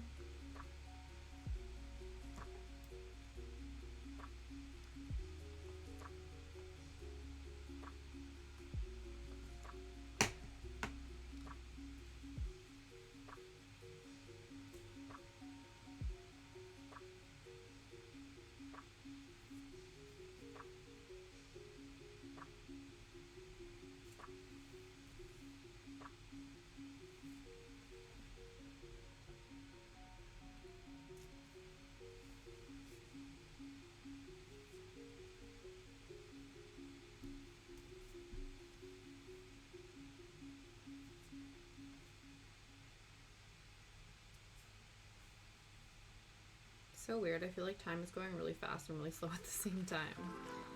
How bizarre. Oh my goodness. That's incredible. How many people are in the group chat?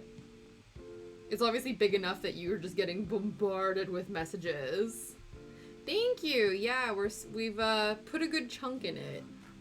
Still got a long way to go, but this is the corner of the page we're currently working on, so everything else now is going to be going in like this direction, which is cool. That feels 50 people in the group chat. Yeah, no wonder your phone's about to die. That's wild.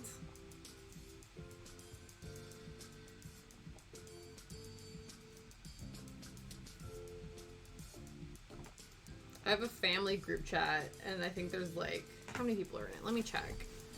Let me see how many people are in the family group chat. And sometimes that one goes off a bit too much, and I'm like, okay, guys, calm down. I'm like, you guys getting a little too crazy.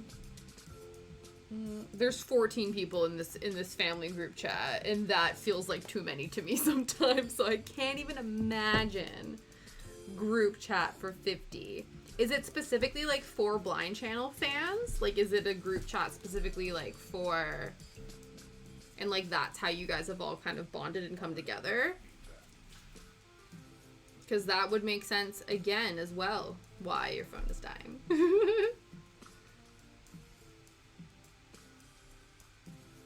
That's really cool.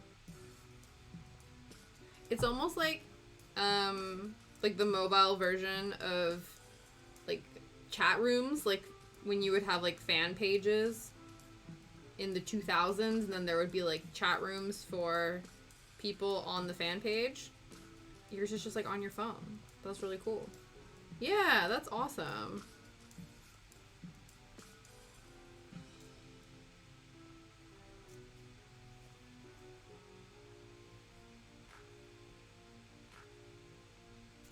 Oh yeah, right? Exactly.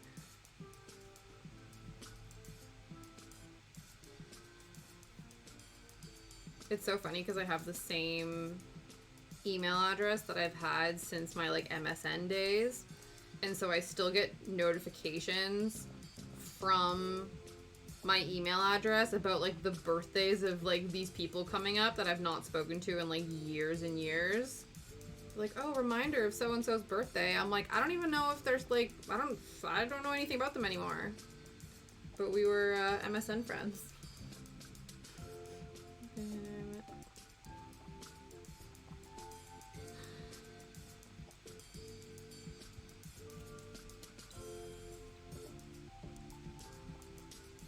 Oh no, what do you mean? Now is it because it killed your phone? Or is it just like, now you have the group chat and now you don't need the internet anymore? I feel like that's a good alternative. Because then also too, like if people, it gives you like a bit of accountability as well. The cursed stuff we talk about.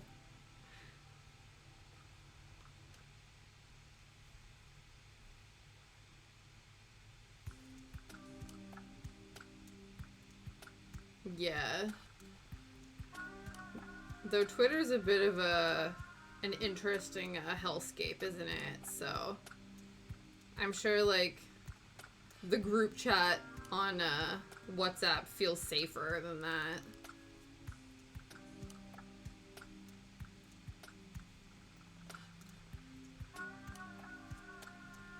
There's like rooms and stuff on Twitter, isn't there? I've never experimented with those. I've never gone into any of those, but it would make sense if there's like fan Twitter rooms.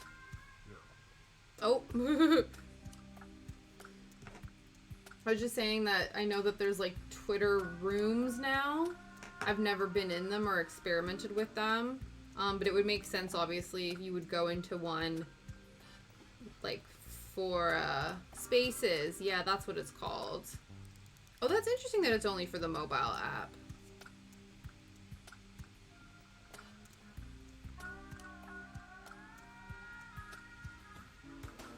Like, I don't know. The majority of the reason why I still, like, I reinstalled my Twitter is so it would auto-post when I'm streaming. That's kind of it. And then I go on there for, like, well, there's only, like, a few people that I follow that I'm actually, like, interested in their tweets, because they're usually funny and silly. And that's all I really care about.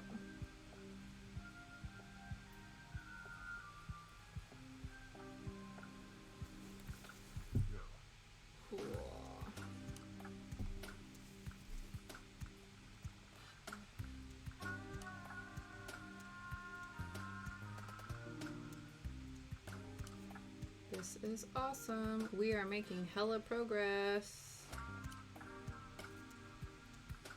Still in shock. That's incredible. Is Lost Society playing or just Blind Channel? Lost Society is who opened for them, right? That's who you saw, and then you got to meet you met one of the musicians in Lost Society, right? Or was that a different opening act? Hey man, you manifested that shit. That's incredible. Power to you.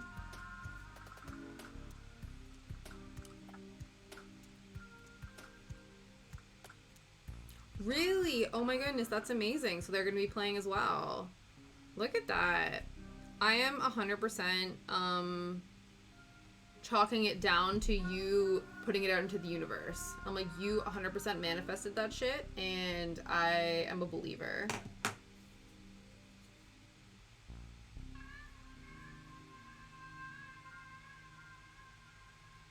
Hey man, you got Blind Channel, so it shouldn't be too far.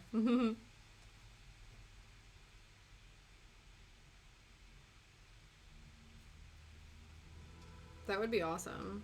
Because they're also from Finland, eh? So they could be like travel buddies. They could travel over to Download Fest together. Not that they don't have a whole band of buddies that could all travel with them, but like, hey man, more people. Check you out. Didn't, you tag someone from Lost Society in your stories and then they saw it and liked it as well? Or they just saw it? I remember that. And you were like, why is this person so obsessed with me? And you're like, oh right, I tagged them. I remember that. That was great. The travel video. Yeah.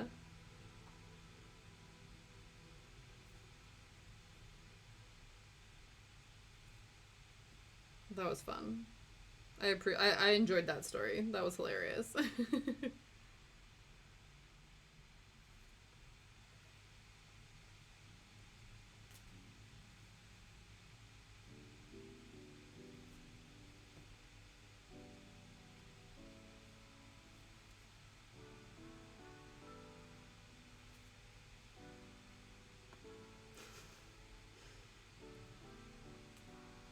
Yeah, you just like glitched. You're like, does not compute.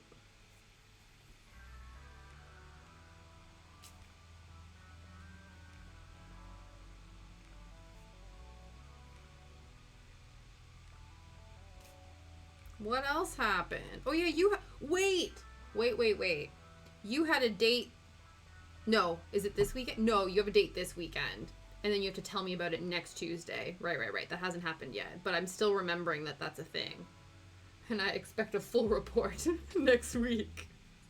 But what else happened?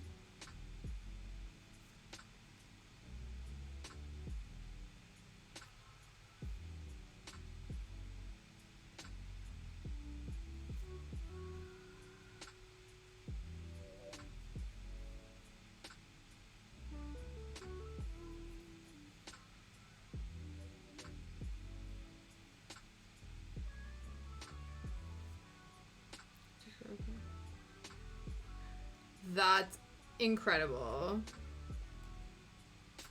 That's wild. That means he endorses the fact that he's going to be your future husband.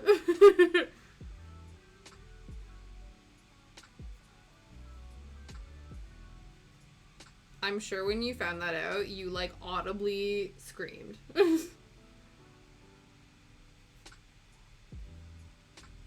Right? He's like, and accurate.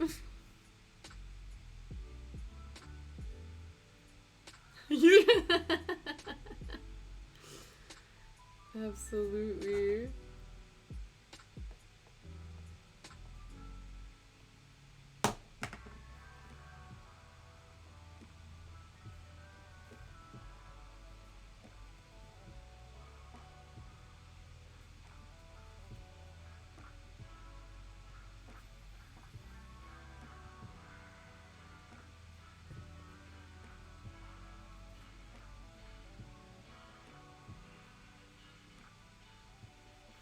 Did I just undo it? I did.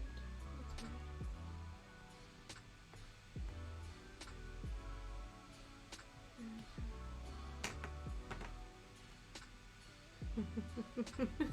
weird.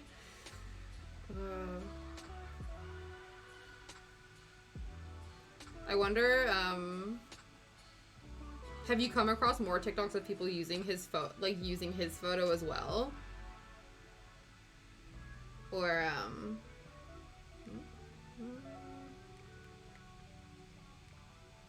what's going on here? Oh no, this is fine. Okay, cool. So I didn't. Because that would be hilarious if, like, not, well, it would be and it wouldn't be, but it's like, Nels wanted to get a gig. But I mean, like, have other people use Joel in that challenge, in that video? That would be fun. Because it would be funny and incredible and obviously, like, manifesty amazing if other people have done that and then he just liked yours. He's like, whatever. These other people just used, like, you know, copywritten, whatever, just Googled images of me and you took an actual photo. You are the real MVP. I'm gonna like this one.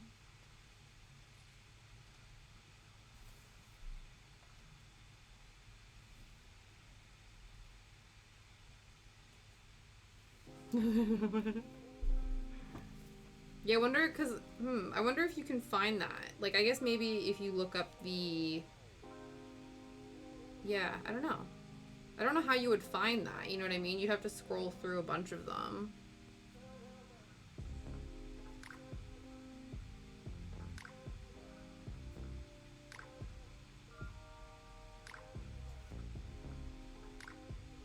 Like I say this, I'm not on TikTok. I don't know how TikTok works. Maybe it is that simple.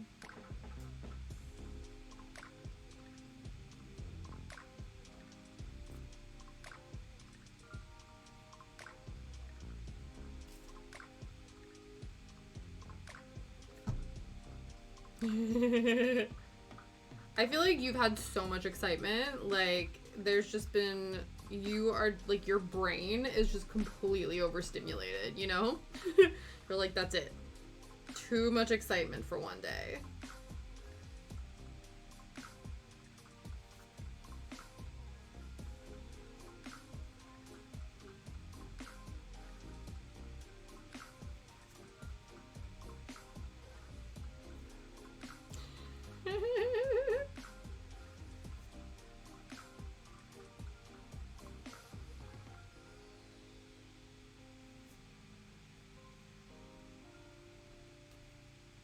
Incredible.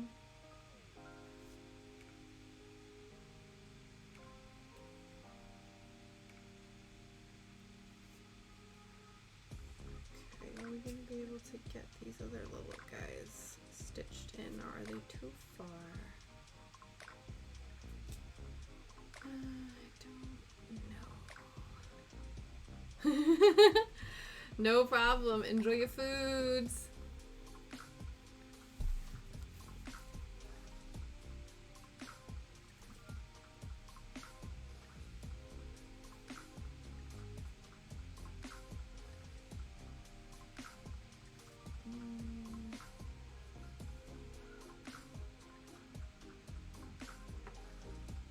Let's try to get these guys. 1, 2, 3, 4. On the 5th. 1, 2, 3, 4. On the 5th.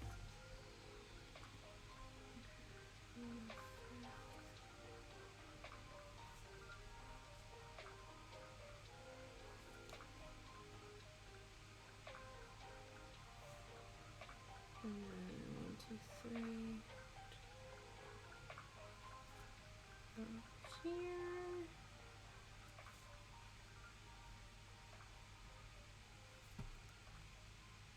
We might have enough to finish those. That would be incredible. Is what? 1, 2, 3, 4, 5 on the 6th. So 1, 2, 3, 4, 5 on the 6th.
think we might win this game of floss chicken. Which is awesome.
There we go. Cool.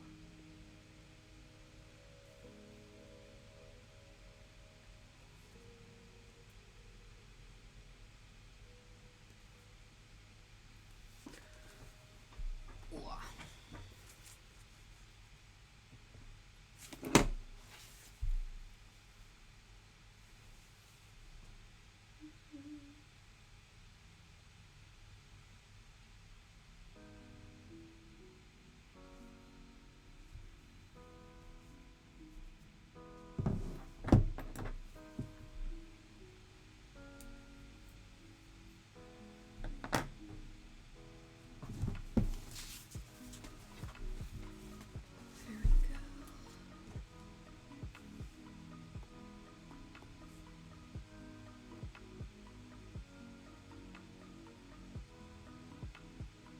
Just to put it into perspective, this is how much we've worked on. This is the pattern here. So all of the section here that's like blacked out, that's how much we've stitched, and this is the page. So to be fair, we've almost done like a quarter of it, I would say, which actually isn't that bad. I thought it was gonna be a lot more than that. Like a lot more, there would be a lot more left than this, but this is actually, I don't know, this is giving me a bit more faith and hope that, you know, this won't take a million years, which is excellent. Okay,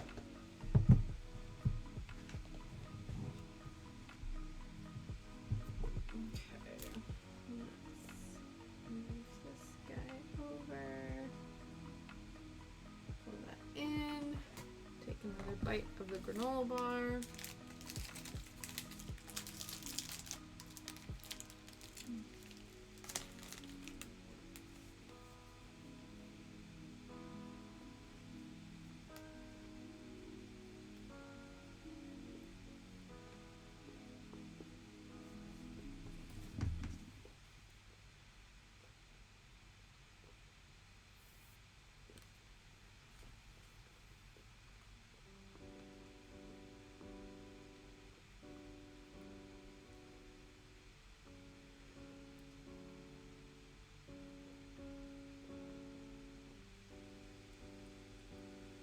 Next I want to fill in the rest of this purple section here. And there's a little bit up there that's also purple.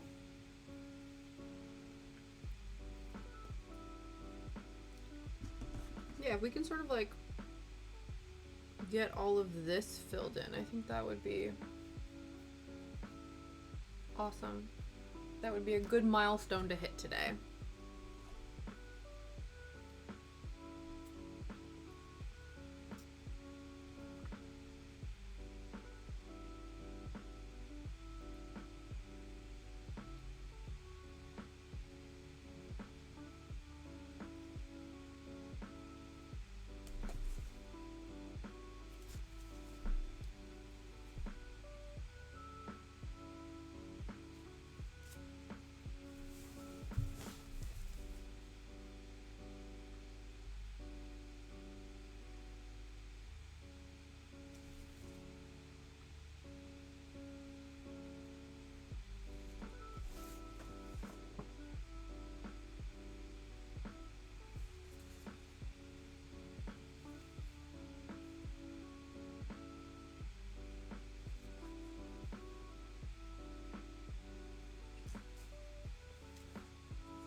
we've got about 45 minutes, give or take. Let's try and crush this.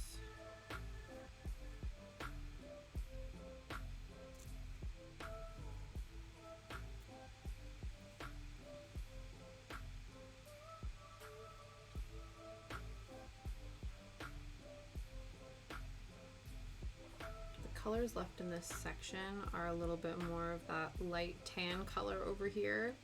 This sort of brown highlighting color. And that's sort of it. This is more of this color here, but there's only really 3 colors that we've already used that we just kind of need to fill in the rest of this.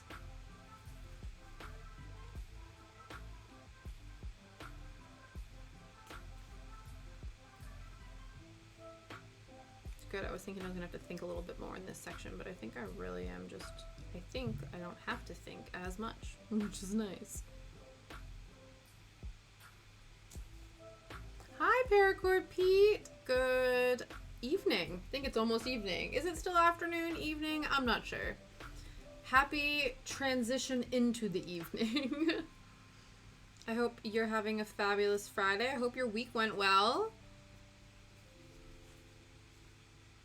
And that your week continues to go well.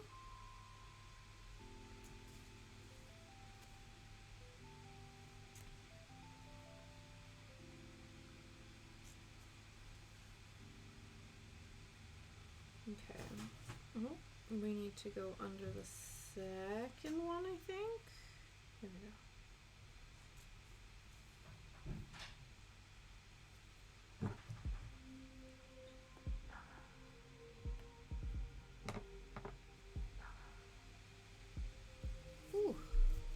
Like I need a little like pillow for my elbow if I'm gonna keep holding it up like this all month. I was like, I don't want to use Phantasma as a pillow. I'm like, she's very squishy, but I feel like it's a bit rude that I use it to oh, there we go. That actually is quite comfy. I'm sorry, Phantasma, I'm using you as an elbow rest. Yeah, I would say evening. Yeah, week was okay, day could be better. Yeah. Oh, that's good that most of the week has been okay. It's a shame that your day isn't the greatest. Thankfully, it is Friday, so hopefully you have the weekend to look forward to. My week and me and my week have been doing a-okay, thank you. I had a tattoo appointment on Wednesday, so I'm still currently now on the recovery process of that.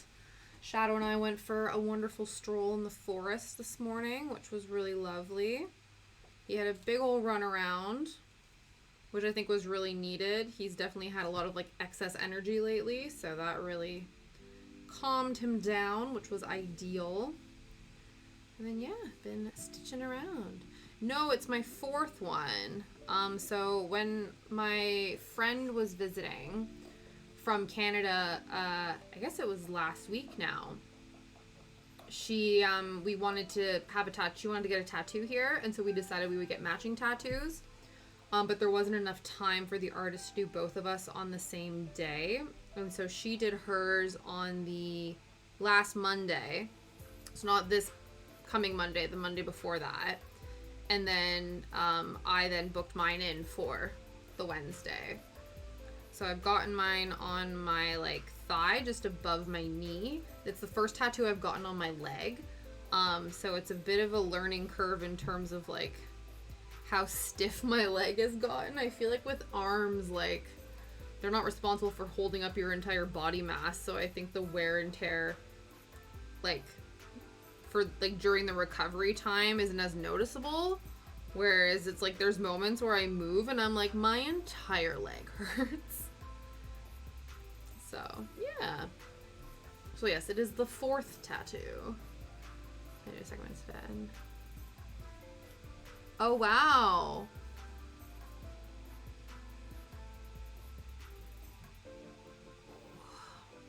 Oh, are we getting a visitor? Hi, baby boy. Hello. I think he's upset because Liam's gone to the bathroom. Yeah. That's really cool. Where's your first one? If you don't mind me asking. You say hello, Shadow. Hi! How you doing? He's like, you're not petting me. Good boy.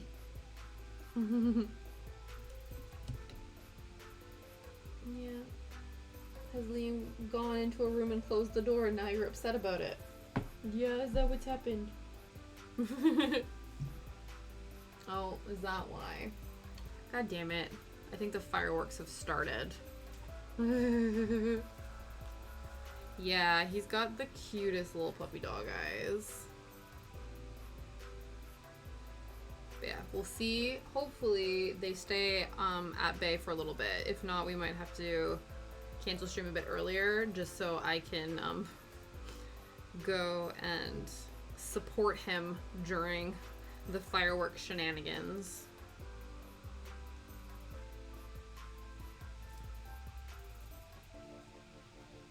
Yeah, you're gonna be okay, bud. We have a we made like a makeshift den between four chairs and like blankets and stuff. And he's quite enjoying hanging out in that in the evening. We do need to find a permanent like den setup for him. We haven't quite worked out where that's gonna live. Into my left arm. Oh, okay, you want to have it covered up and then the cover up also transition into like a full sleeve. That's really cool. Right? Honestly, same. Like, they're too loud. They're too sporadic. Like, I know that they have been starting to market, like, quieter fireworks. So fireworks that don't make as much noise. I'd be interested to know what they mean by less noise. But, yeah. So, Liam will be going over to my in-laws to do fireworks night around theirs, and then me and Shadow will be hanging out here, just like hunkering down, just getting through it. Watching movies, you know, inhaling lavender, just trying to keep as chill as possible.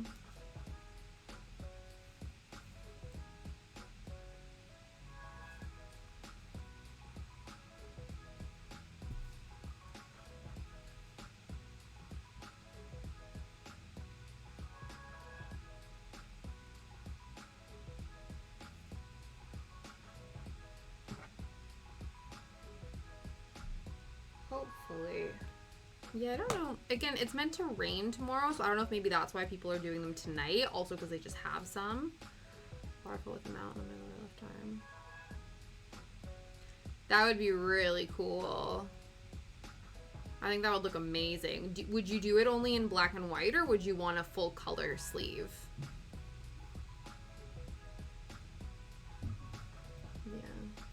I think what's happening is it's meant to rain tomorrow, so I think people are trying to do their fireworks tonight. Which I get, but also that sucks for us. Because I don't like when my baby is upset. Full color sleeve. Yeah, definitely. Well, I think too, especially the level of detail that you could get with like waterfalls and with that kind of stuff, I think that would look amazing. That sounds awesome. You said you want to get a second one before you commit to the full sleeve, though? So what's your second one idea?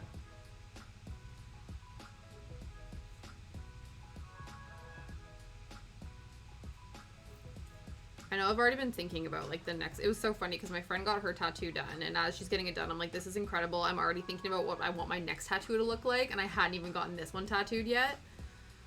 But yeah.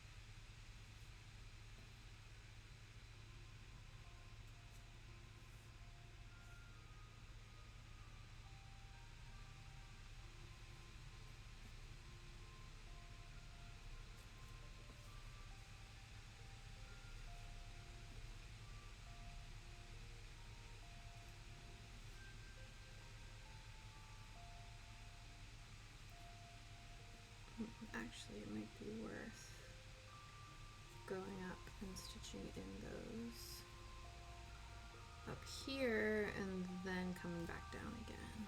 Let's do that.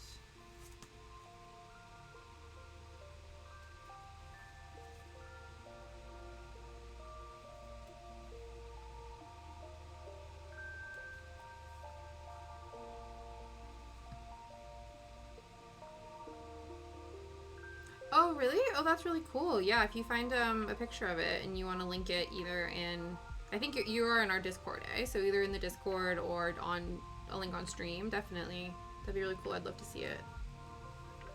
I always like cool art, you know? Well, I think most art is cool. I like art. I like crafts. All that good stuff.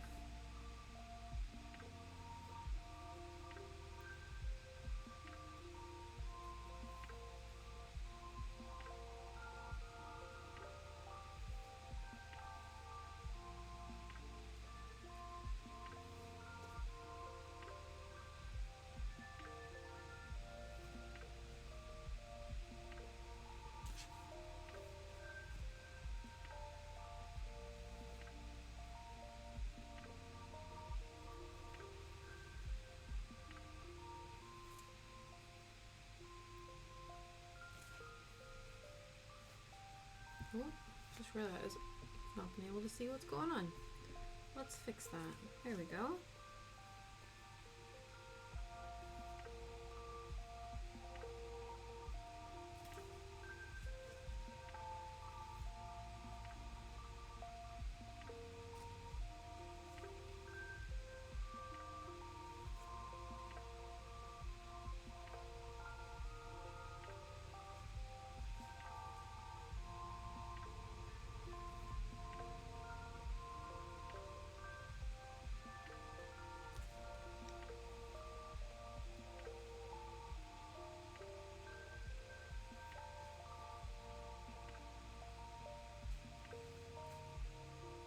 Ooh, I don't know if we'll get...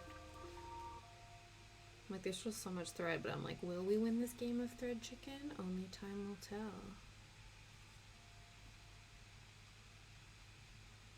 Let's fill in what we've done.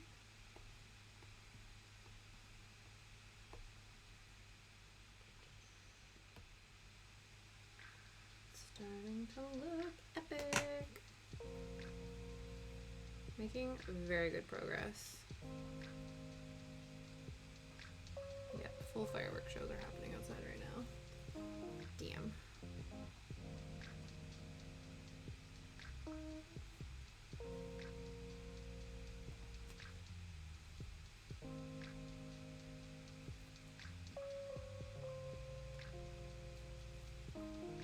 Hopefully. Because I put a little laundry on, and towards the end it like starts its dryer function, and the dryer function gets quite loud, so maybe that will help drown out the noise. One can hope. Yeah, perfect. Excellent. Yes, please. Drop her in there, and then I'll take a lookie. I'll take a look-see.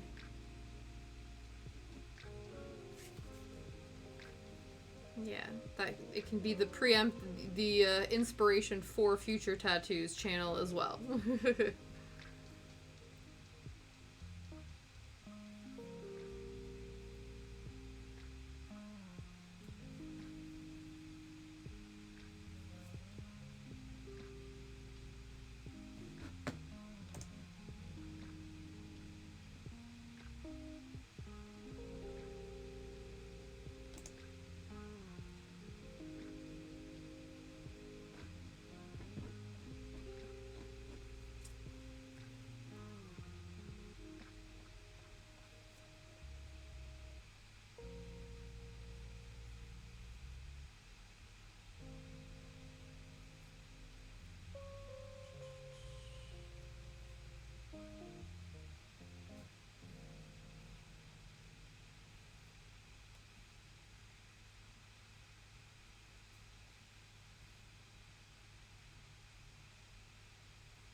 Check it out.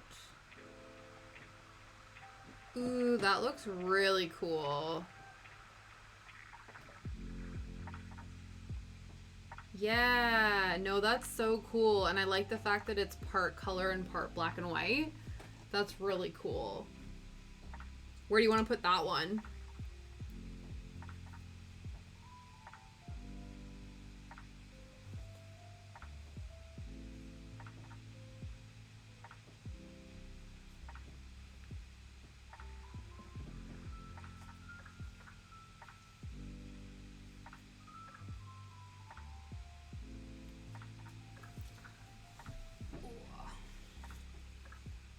Yeah, that'll look really good.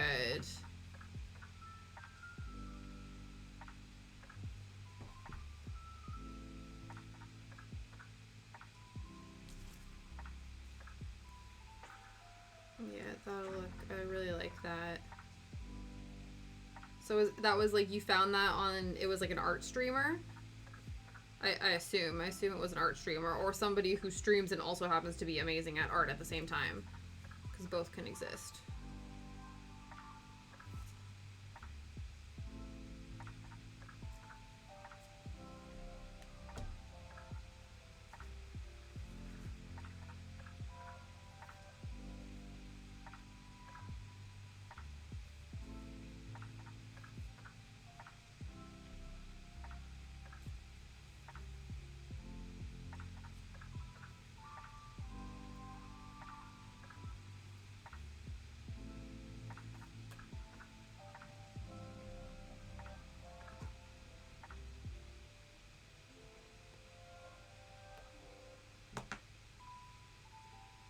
Let me try either Harmony. Ah, yeah, absolutely. Yeah, that would be really cool so that you have, yeah, a way to sort of distract and stuff. Digital, that's really cool.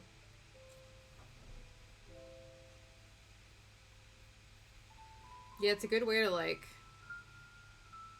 instantly build rapport with people, is to have people talk about.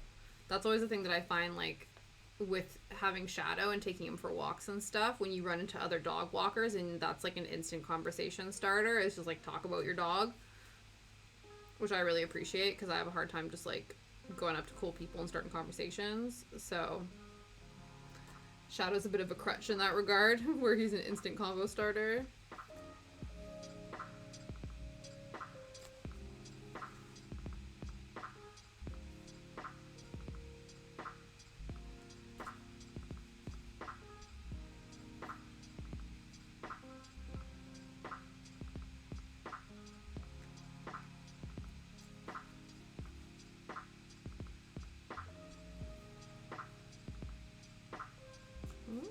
I think we might win this game of Floss Chicken. Perhaps. Let me see a dog. Oh my god. Yeah, absolutely. It's good that you ask permission. That's really important because some dogs are not interested in pets and some dogs want all the pets. It's interesting because Shadow loves like leaning against people and getting pets, but only if he's not distracted by like other smells. So I feel like sometimes I feel really bad because like he loves everyone, but usually like when we're out on our big forest walk, he's not been in a while, so there's so many smells, and people will be like, oh my god, like, hi, come say hello, you're a gorgeous boy, and he's like, walks right past them onto like a different smell. So that's the only thing. But then when he's like a bit, like when he's tired and he's like not hyper focused on anything, he'll just like come over and lean on you. And if like you come over to the house and stuff, he like greets you very excitedly.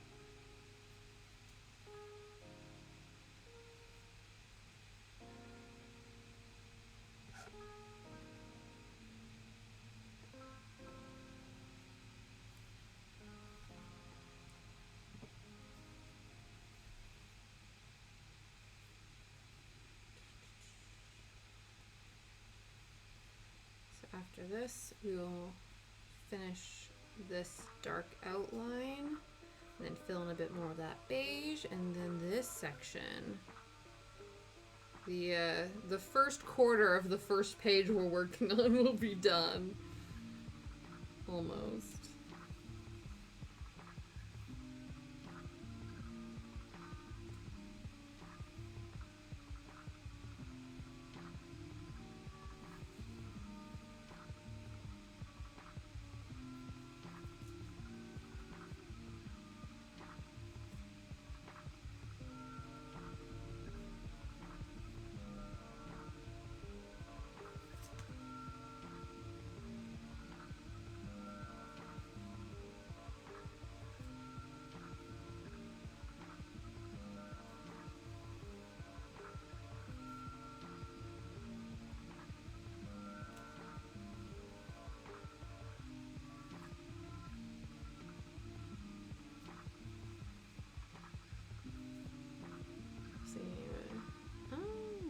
Oh yeah, possibly.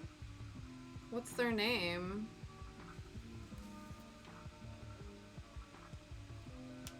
Ooh, crackety crack. You don't fall back.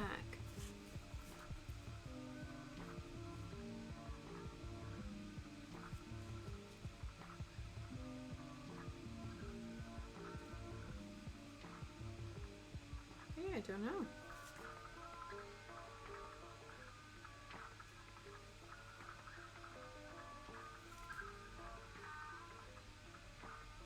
Maybe. Yeah, it doesn't ring a bell, but it makes me want to look up their art.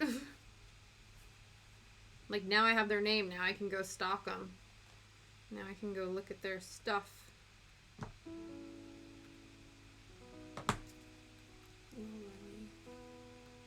That's a cool name, too.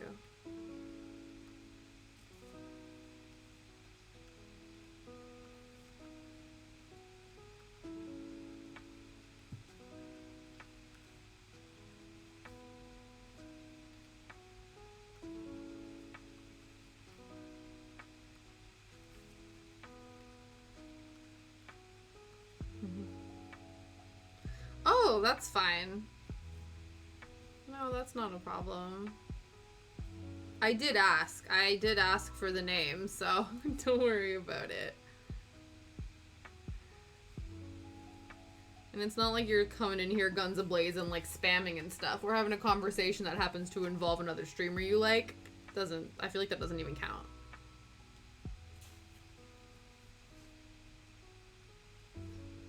Like, don't even worry about it.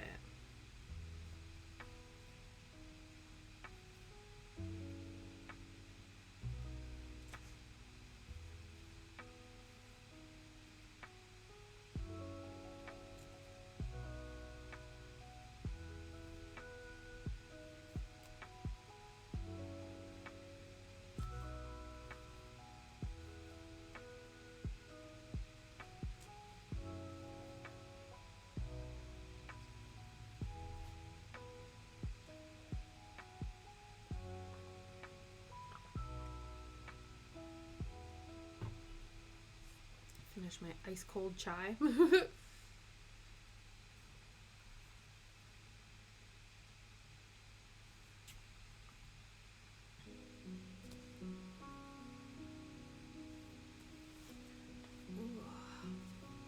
Stretch this arm a little bit. Sorry, Phantasma.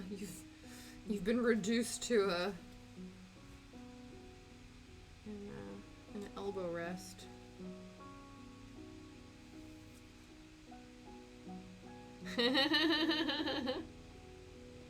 Aw, stop it. You're too kind.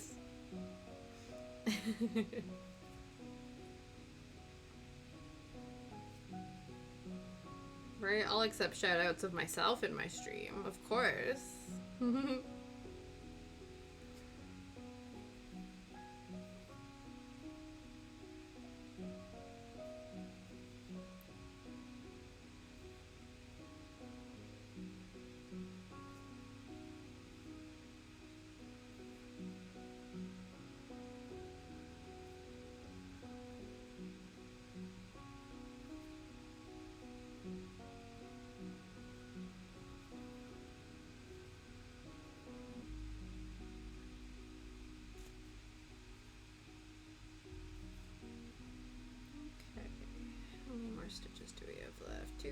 6, 8, 10, 14? 14 left of this color. Should be able to do that.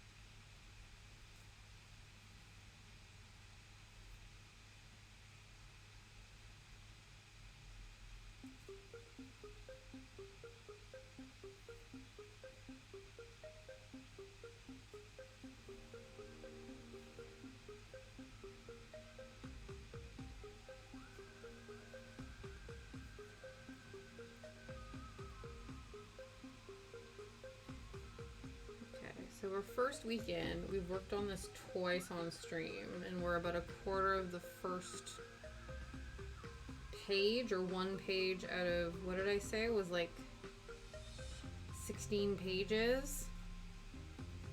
I'm gonna have to work my little booty off stream if we want to have a decent chunk of this done. I'm like, oh god, I hope we can finish. I want to finish more than just one page this month. You know what I mean?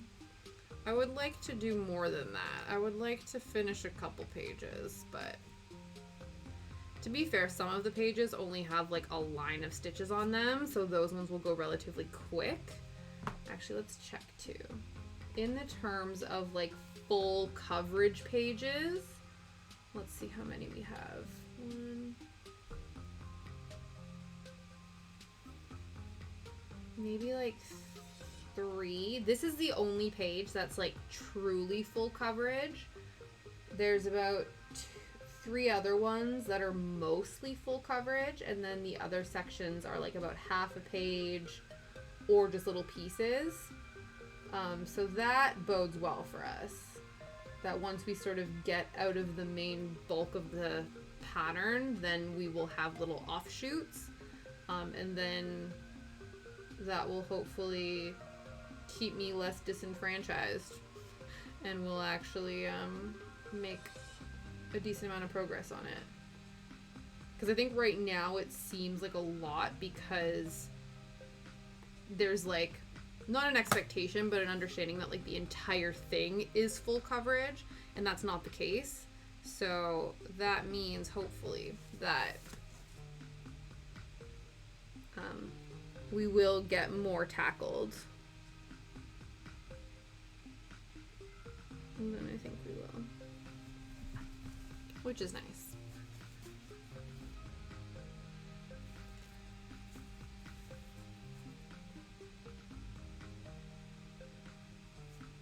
It's really good though, because we have about 15 minutes left. And my goal was to finish all of this sort of section. And we have 2 colors left. It's not like there are a ton of stitches. And so I feel confident that we can get her done, as they say.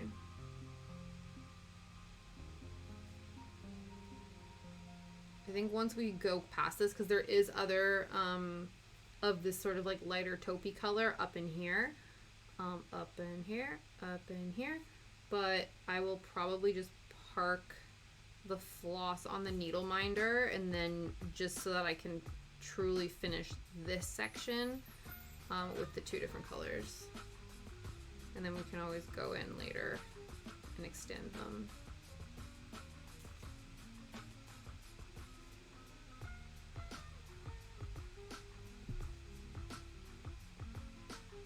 Alright, that was an excellent amount of floss for what we needed to accomplish.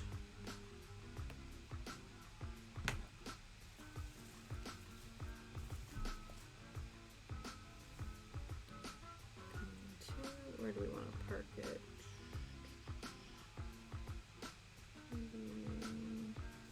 Probably this way.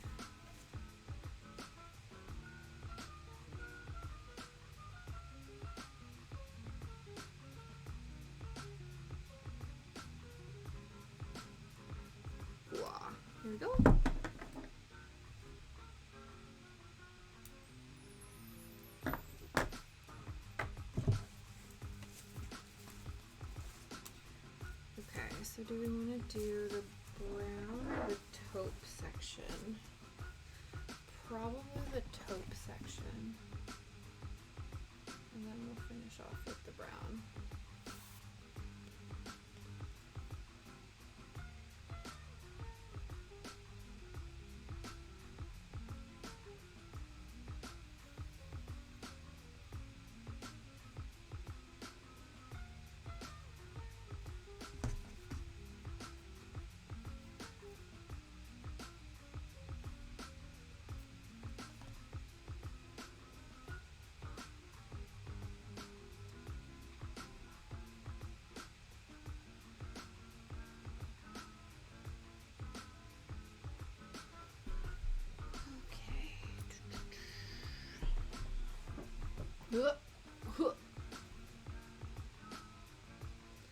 Alright, assume the position. Let's do some wrist rotations. Just okay. Thank you, Phantasma, for your support of my elbow.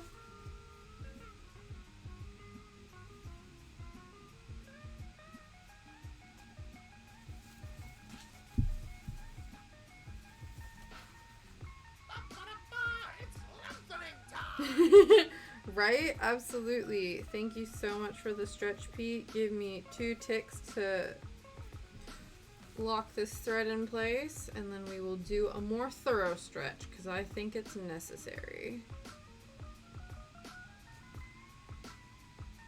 Okay. Is this locked and loaded? Yes, it is.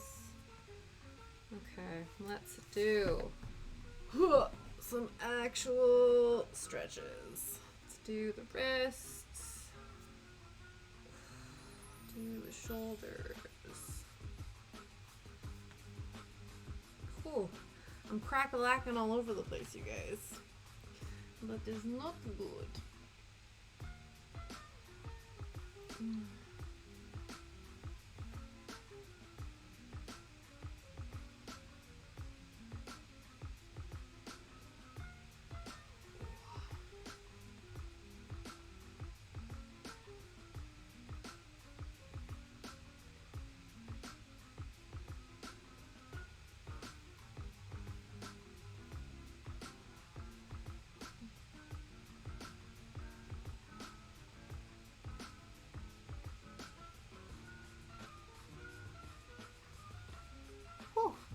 Thank you, good sir. Okay, let us resume.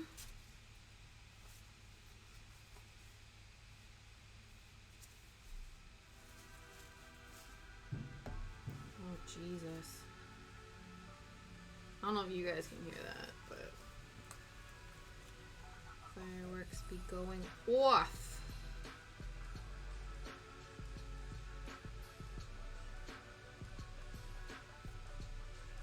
Okay,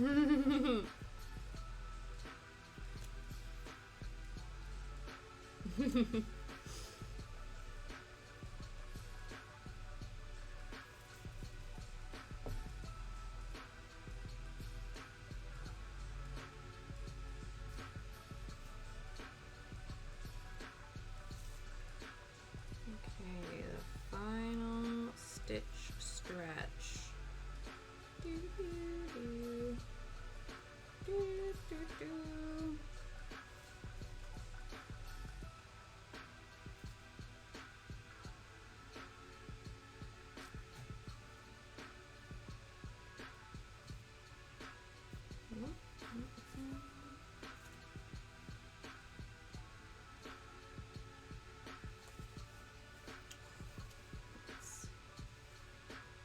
On the tautness, the toitness of this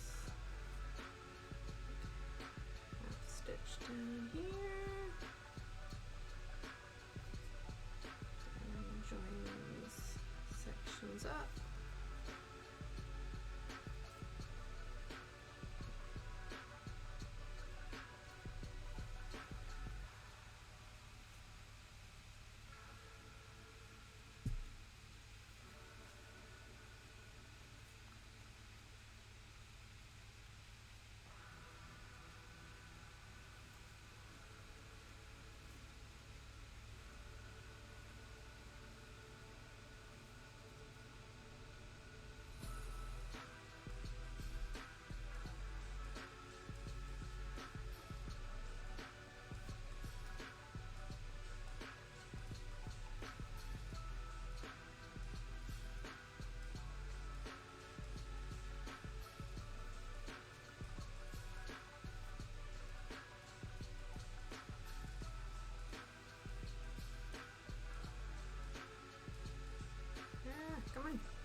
Like, we're on a time crunch now, Needle. Don't fail me now.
So we don't get confused.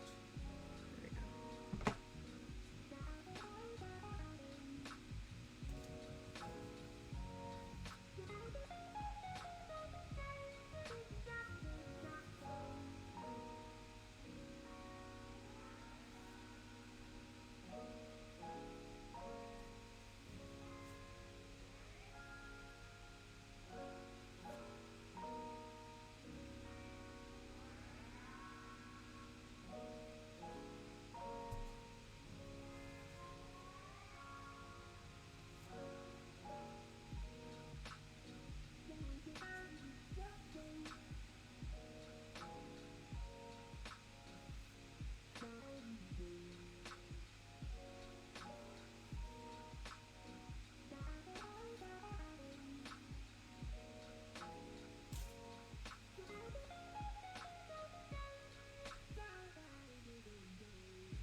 Okay, maybe we won't get to finish completely, but we will get 99% of the way there.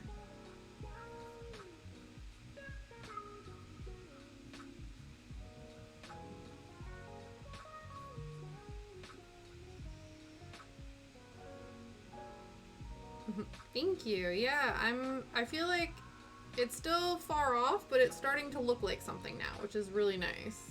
So when you first start out and things are just like a sprinkling of stitches and you're kind of like, this doesn't look like anything, but I know I'm working towards something quite large, the payoff will be worth it.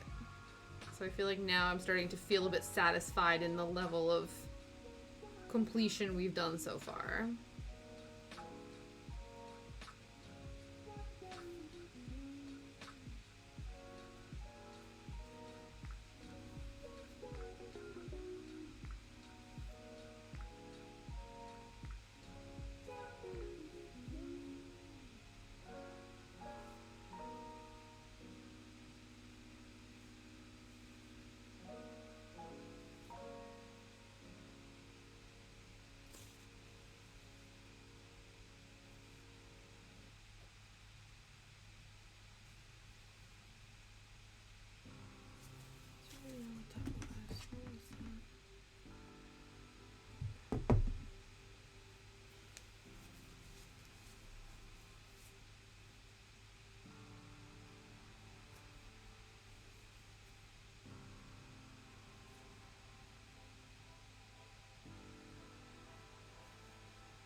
Alright, almost finished with these stitches. How many do we have left?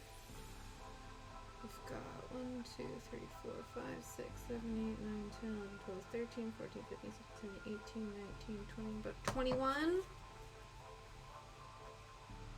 21 stitches left.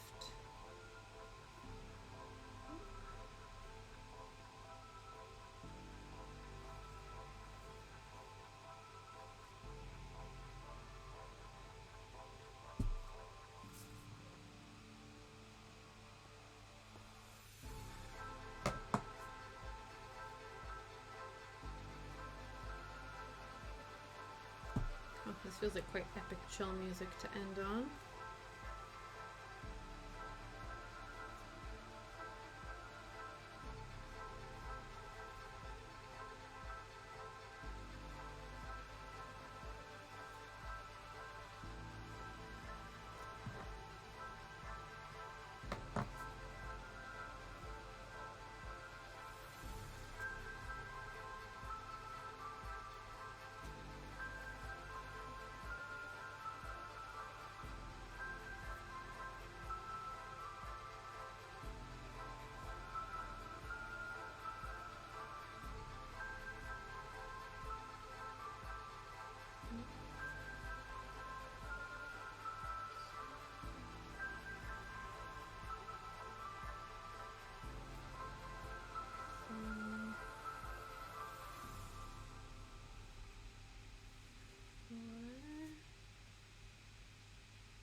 And then 1, 2, 3 on fourth. 2, 3 on fourth. Yeah, 1, 2, 3. Okay. Get these guys.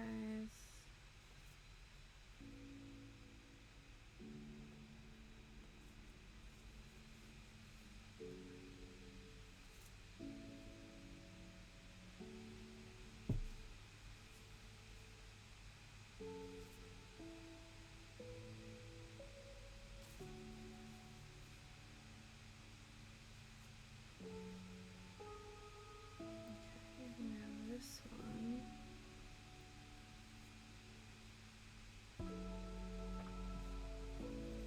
That was the best direction to put this in, but that's fine. So all the pieces we want are up here in the future, but we want to go and get these over here now.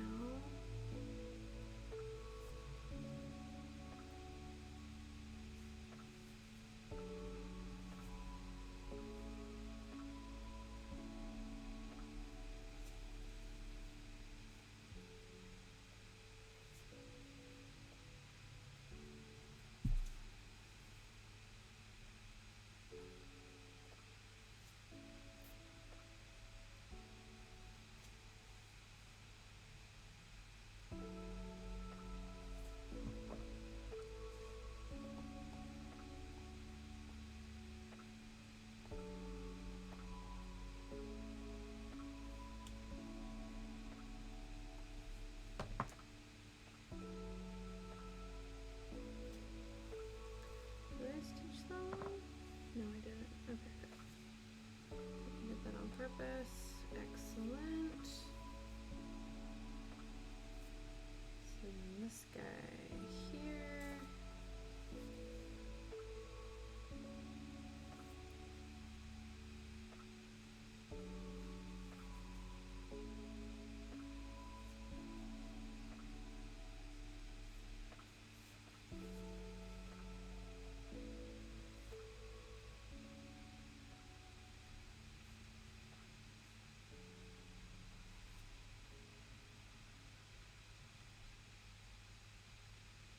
Oh, no. Ooh, good thing I checked that.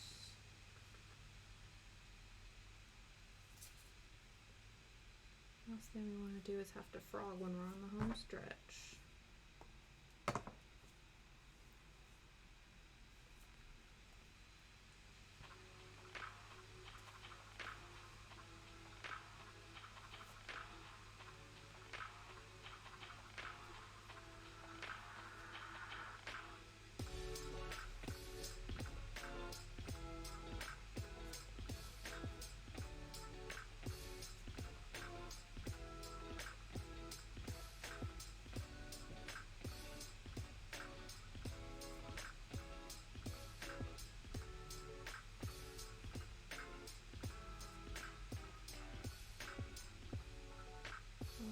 Let's make sure. I believe that is all of that section. Oops.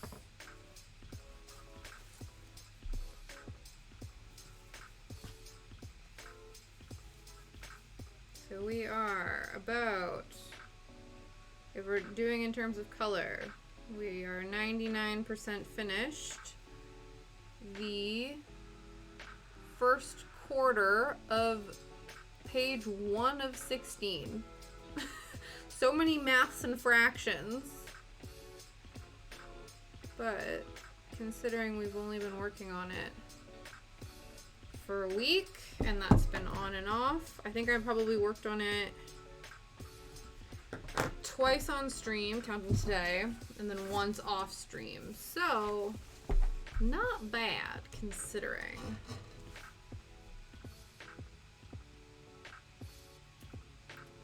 Put that away. Oh, okay. Let's clean up a little bit. Yeah, right? We are on our way. I feel like it's like when you're in a game, like a video game, and you're like grinding, you know, large cross-stitch projects that can be pretty grindy at times, but in the end, it is extremely worth it for the results. So, I believe that is it for us today. Let's see what's going on.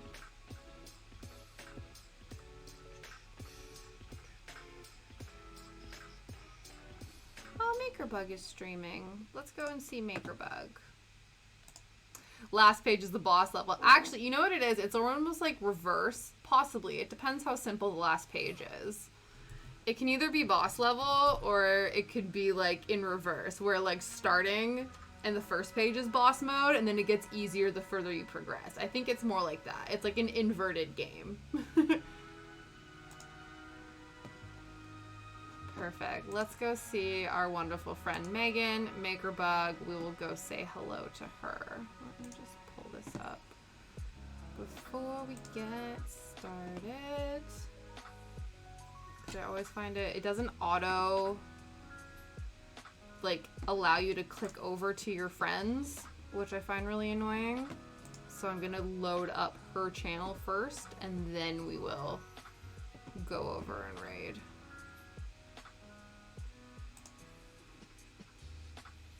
Okay, let's gear her up, mute her, and then we'll go and raid. So we'll be back again next Tuesday working on this. So we'll see how much further I've gotten the next time we come together. Come together right now. And yeah, I'll see you guys next week. Have an amazing weekend. Stay safe, stay healthy and happy, stay hydrated, and I will see you next week. Bye.